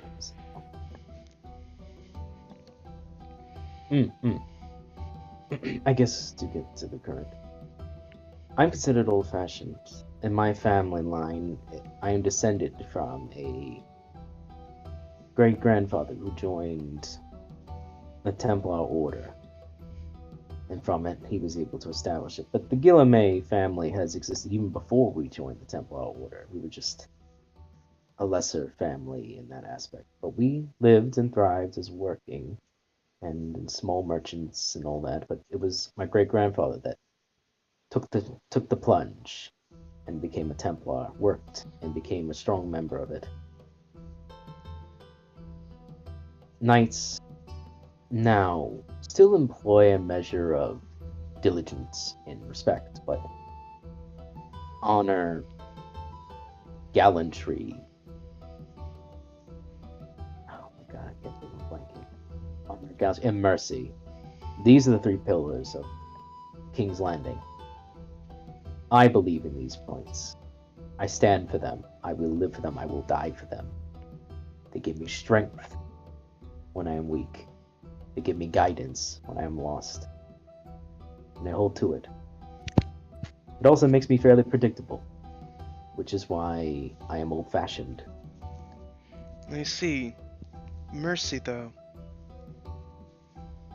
Yes, mercy. Mercy is a foreign concept to me.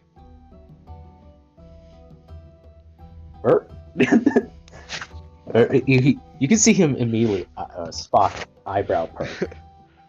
Around here, if you commit a crime, you suffer the punishment and you make sure that it's worked off. The crime is severe enough, you suffer a severe enough penalty. It is always equivocal to the crime that you committed. As such, pardoning one's crimes is just not something that we do around here. It's not about pardoning. Mercy is about the rod, and there is a term for which you may not have heard of. Spare the rod, spoil the child. Although it's extremely condensed, what it comes from is the idea of mercy. There are times when the removal or punishment will inflict more damage than if one is explained why something was committed, to spare them the suffering. Not to remove the suffering or to remove it. It is to understand when punishment is needed and when mercy is required. Some, I hesitate to even say this, but some in my circle of knights believe mercy is an outdated form of rhetoric. That, similar to your culture, you commit a crime, this is your punishment, you move on. But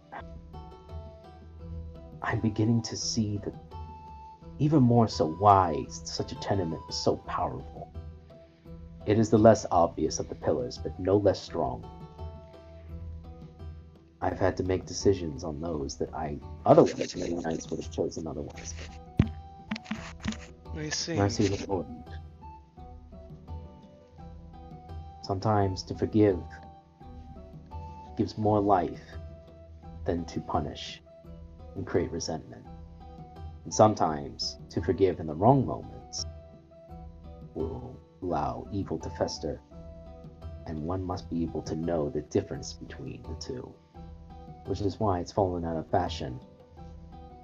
It requires experience, it requires delegation, it requires wisdom.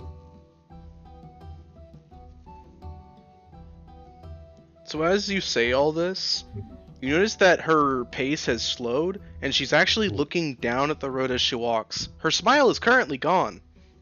Mm-hmm.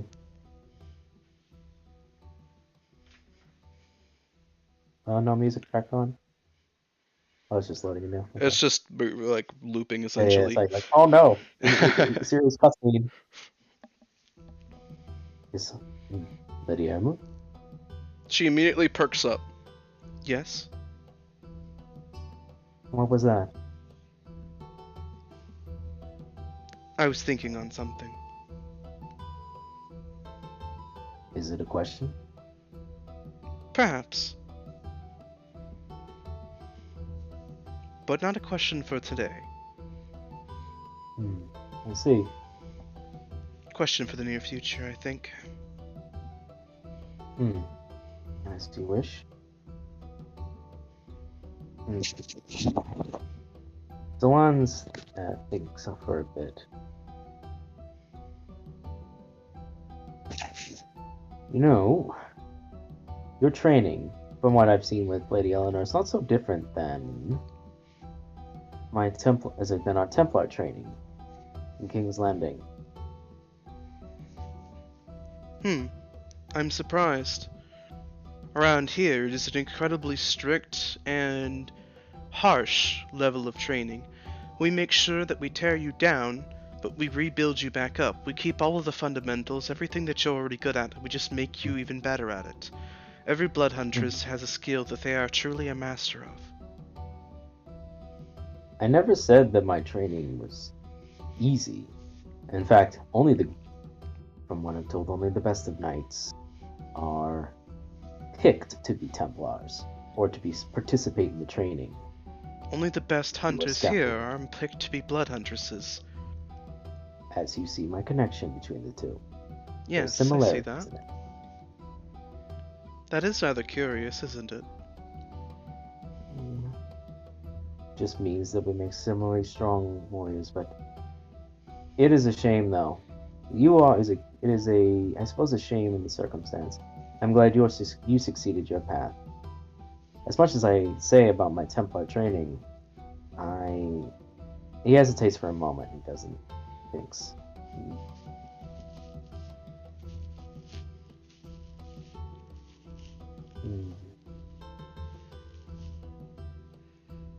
As somebody who has fulfilled their training, I personally believe that your tenet of mercy would be very difficult to maintain while being this Templar that you speak of. Indeed. So if you believe in it so strongly, then do not regret not following through to the final path. You assume I did not succeed in my training. I did not say you failed, simply that you did not follow through to the final path. You neither told me whether you succeeded or failed. You simply said that you didn't. I suppose so. I'm supposed to be the one asking the question.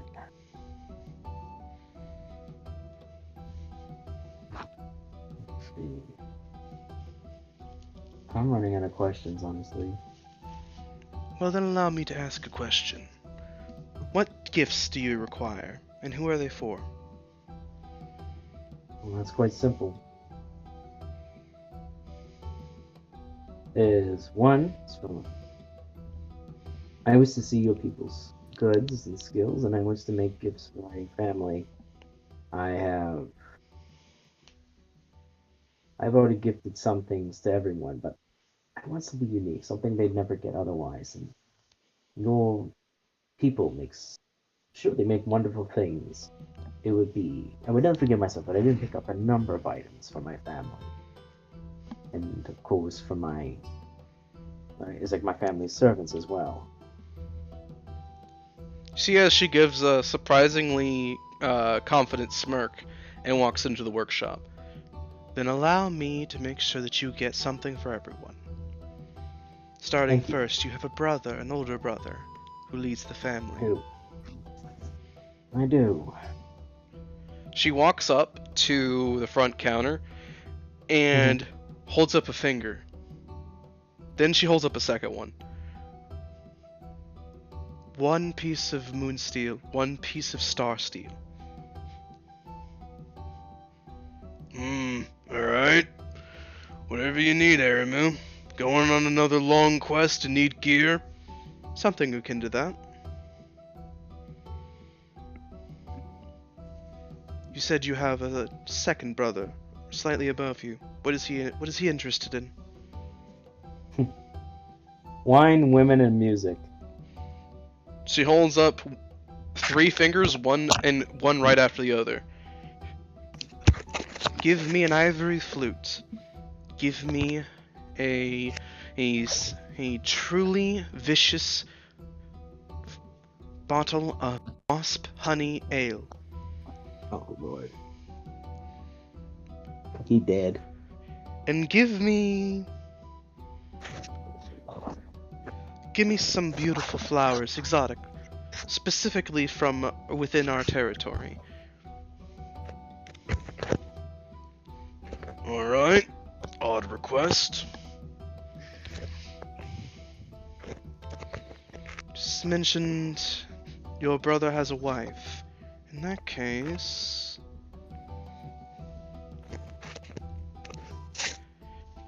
give me an ivory and ebony necklace. Okay. An ivory and ebony necklace. There are 2 different necklaces. One person wears one, or holds on to it, and the other person holds the other. While the other holds the other piece, they hold a half of the other person. It's an old tradition around here. One for your oldest brother, one for his wife. Something he can't get anywhere else. Fair enough. Give me that...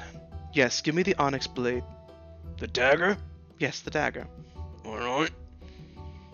How am I gonna pay for this?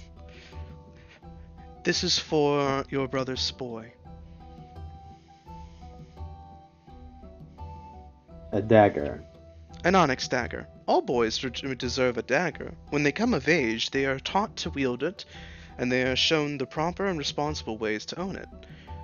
If one uses the dagger improperly, it is removed from them, and that is a great dishonor. I see. So then in your culture, he would be a young blood. Precisely. I see. I'm sure when he grows old enough, he will be taught to appreciate it. Let's see, as for His your... uncle will instruct him. Yes?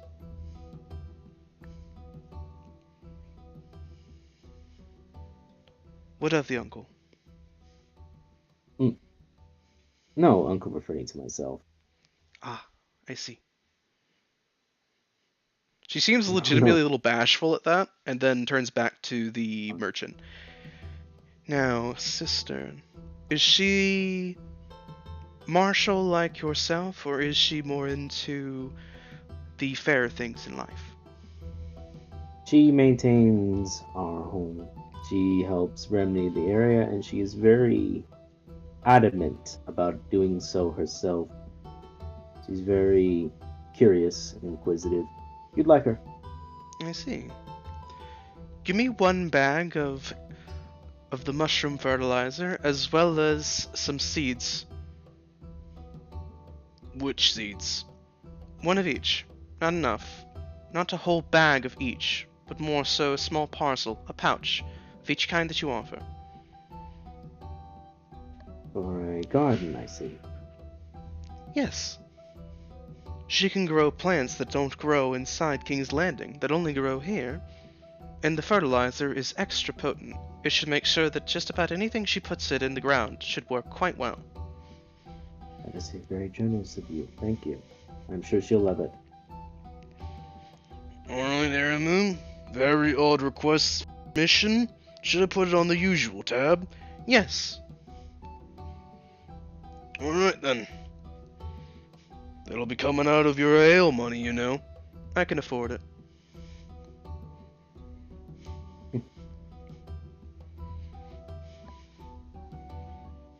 Thank you. That was very kind. You're welcome. And I meant it when I said I could afford it. Killed an especially large Oni just the other day. Well, technically my sisters and I all did it together. But you'll take the credit. No, I take partial credit. See. It may have been my shot that was the killing blow, but we all served our role very nicely. Humbleness. That's good. Good in a leader to have that, I think.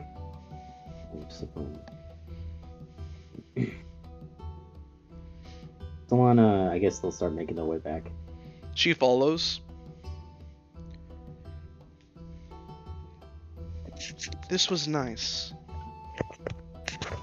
Yes, I quite like this. It's been some time since I've been able to walk and talk with someone.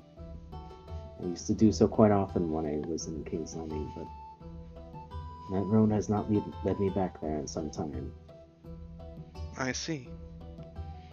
Perhaps someday, and in years far from this one, you'll find yourself in King's Landing, and who knows? Perhaps I'll somehow find my way to King's Landing should the wall ever get brought down. Are you allowed to leave? That's my next question. Yes But it and was frowned no. upon. The circumstances in which one leaves is the ultimate determining factor. If one is dishonored, then they leave and they may never return.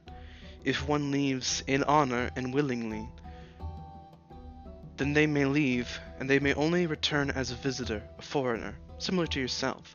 But they must also come bearing gifts, something to make the visit worthwhile.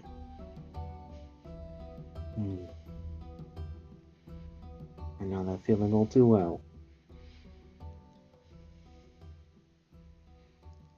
I do not truly wish to leave this place for good, but if I were to be able to return every, say, 5 or so years, it would not be unpleasant.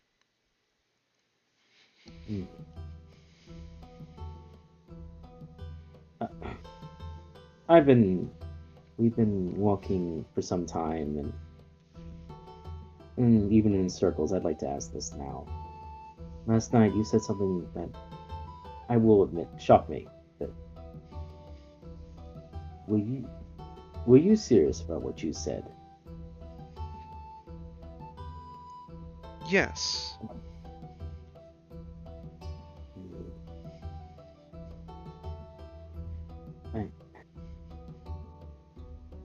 Why?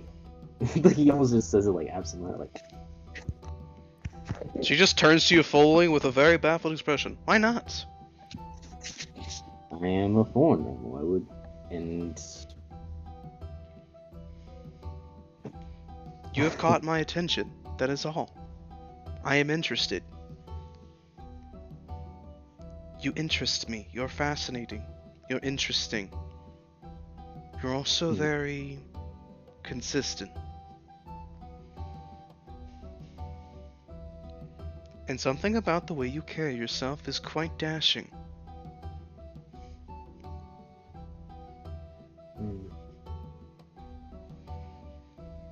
I see.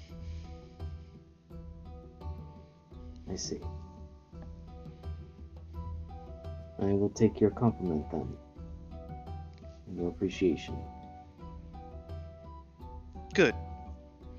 because I will take nothing less. Nor would I give it to you.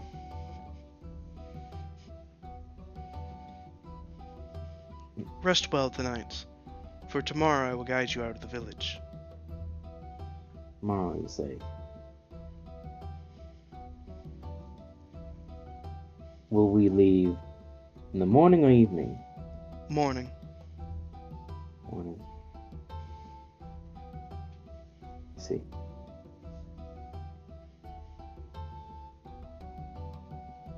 May I ask one more question? You may. This one.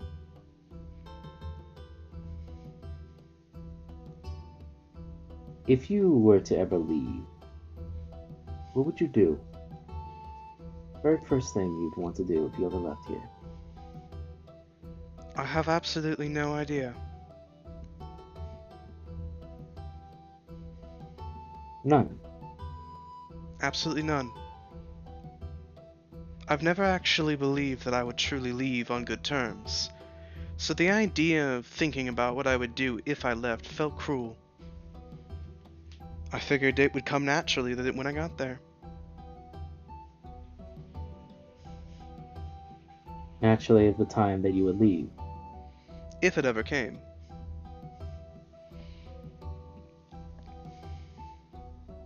Perhaps. What if it would become a when, not an if? It's a very curious question. Well, then I would have to begin contemplating it. There's no point in contemplating it if it's simply an if.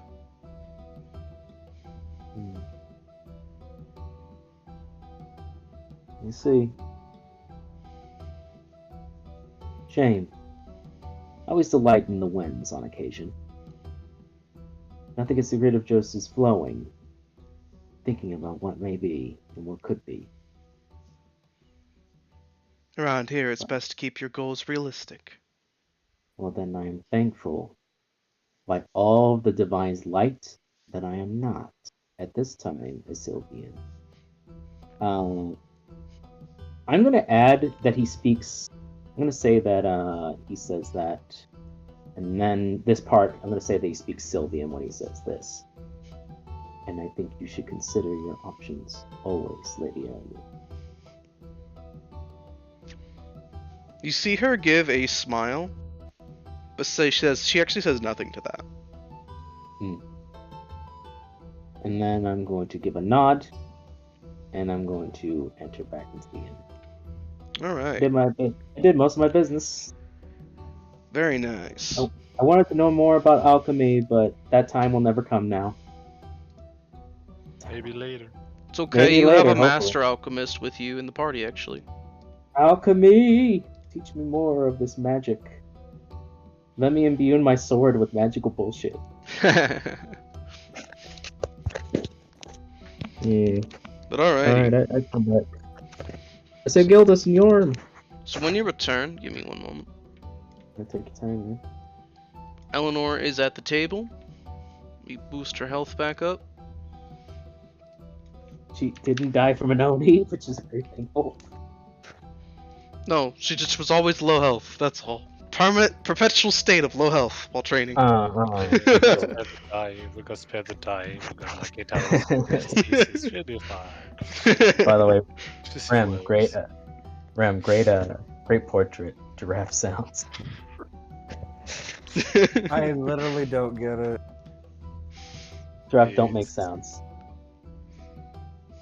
Or if they do, it's like a fox. Opening a nose. I see that now.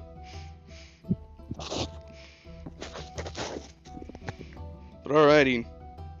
So with that, I will say that before I wrap up the session, I'm gonna go ahead and have Bub, you return from your studies.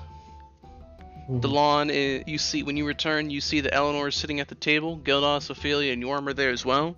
Yorm noticeably does not have any tankards, and he looks sober and wide awake. Good, I'm gonna need you wide awake. I get to talk to everyone about it. Gentlemen, ladies, Ladies and gentlemen.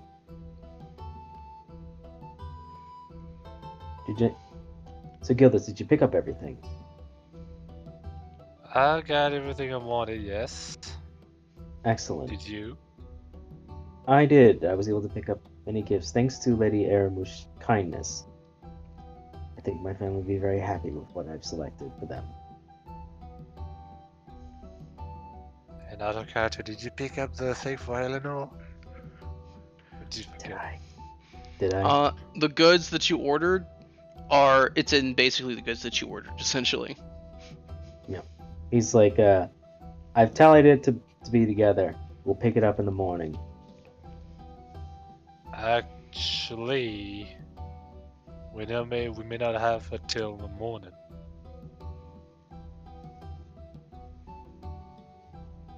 Explain. Well, you see, just after I entered the lodge, Aqua informed me that a third party was displeased with our staying, that we should leave as soon as possible. Hmm.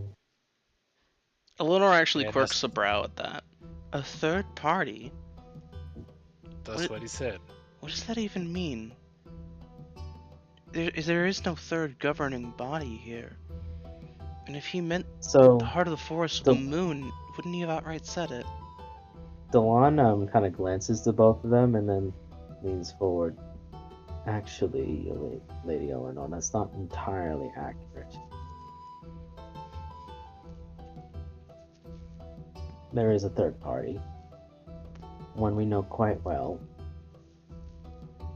Unfortunately. Who would that be? Before I speak, I have to ask all of you. If you're willing to do something to say, if you're willing to fight with me to save something, stay here until 3 hours until after everyone is left. If you're not, I understand. Do not wish to involve anyone in a situation they do not wish to find themselves in. You do not, so will be duly noted. It has been nice working with you. Innocents are involved? Well, now I can't turn a blind eye. Wouldn't sit well with me. Now that I know about it. Thank you, Yorn. I was hoping you would say that. Ophelia nods as well. If any innocents are involved, then we must make our just effort to make sure that they are safe and sound. Eleanor nods as well. I agree with Ophelia. If there is a wrong being committed, we must step up to do it. So, Gildas? Well, you see, usually when it comes down to things like that, I'm obliged to say yes because everybody is saying yes, you know? But this time is not like the others. That I do want to earn my right to come back here, and so I'll be there. Essentially. Thank you. So no Sir Bob? guilt tripping. What's Sir up? Bob?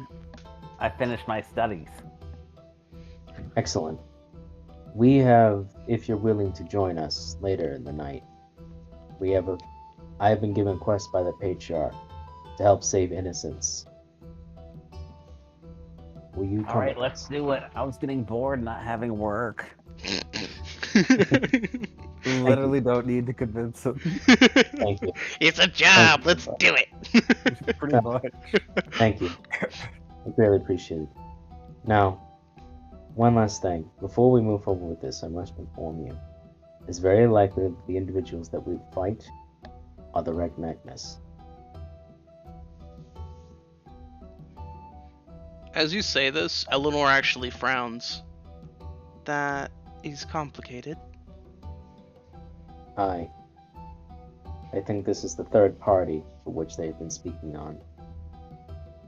They came to them with silver tongues and welcomes, only to get their trust and have now been helping this village survive. Thrive, in fact. Eleanor can't do suddenly anything. frowns and she seems rather pale. That sounds like someone else that's not at this table right now. Aye, it does, doesn't it? Oh, come on, he wouldn't do that to us. I He's am. fought with us, bled with us. Hell, he nearly died twice fighting with us. I don't think you saw he would go that far for a con. He fancies his own neck too much for that. Yorn, if I may say so, I agree with you. My feeling is more on the not that that he was joined, but that he's been picked up.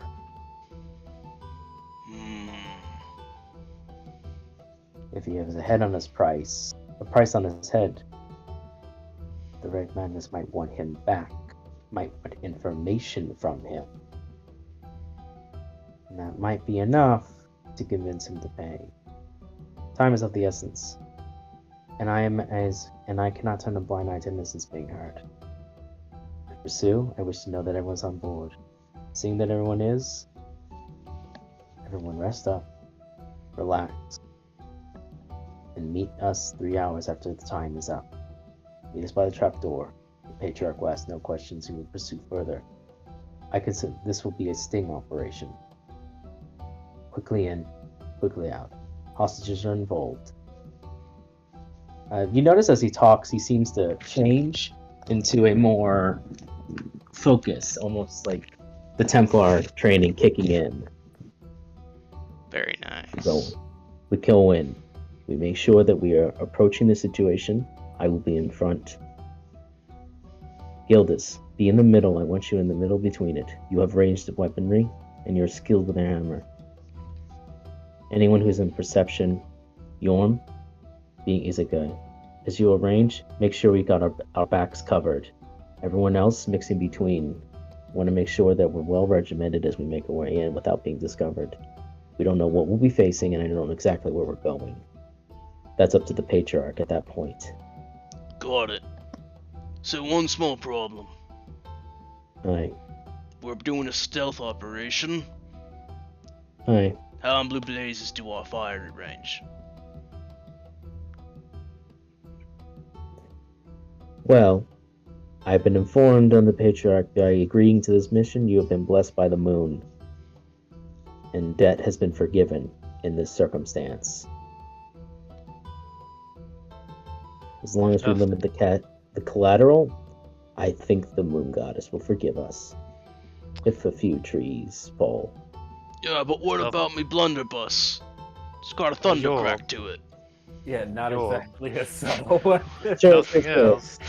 There's Yeah. still some time before we set out, so I can prepare a silent spell and cast it on you, should the need be. That's a brilliant idea. Yeah, that actually That works quite well, actually. That way, no thunder crack. Excellent. But no thinking. less destructive capability. Agreed. We'll need all the advantage we can have in this situation. Already Velese as well. Make sure he's well fed and ready for us to move. Everyone else, if needs preparations, by all means.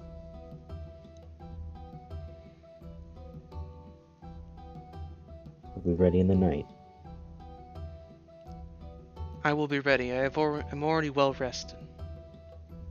Excellent. And who knows? Maybe my training with time with Eremu will have paid off in some way. I'm sure it will. Ophelia nods. If we are dealing with Magus, then it would be very, very wise to expect all form of magical trickery, traps, and potentially summoning aids. Mm-hmm.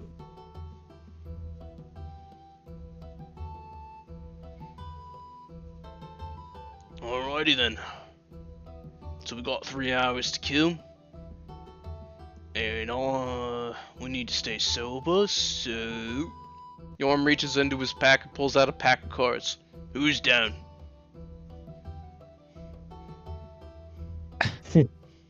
May as well. Alright, Hmm. I'll deal you in. And with that, you begin playing an old dwarvish card game The best card games. called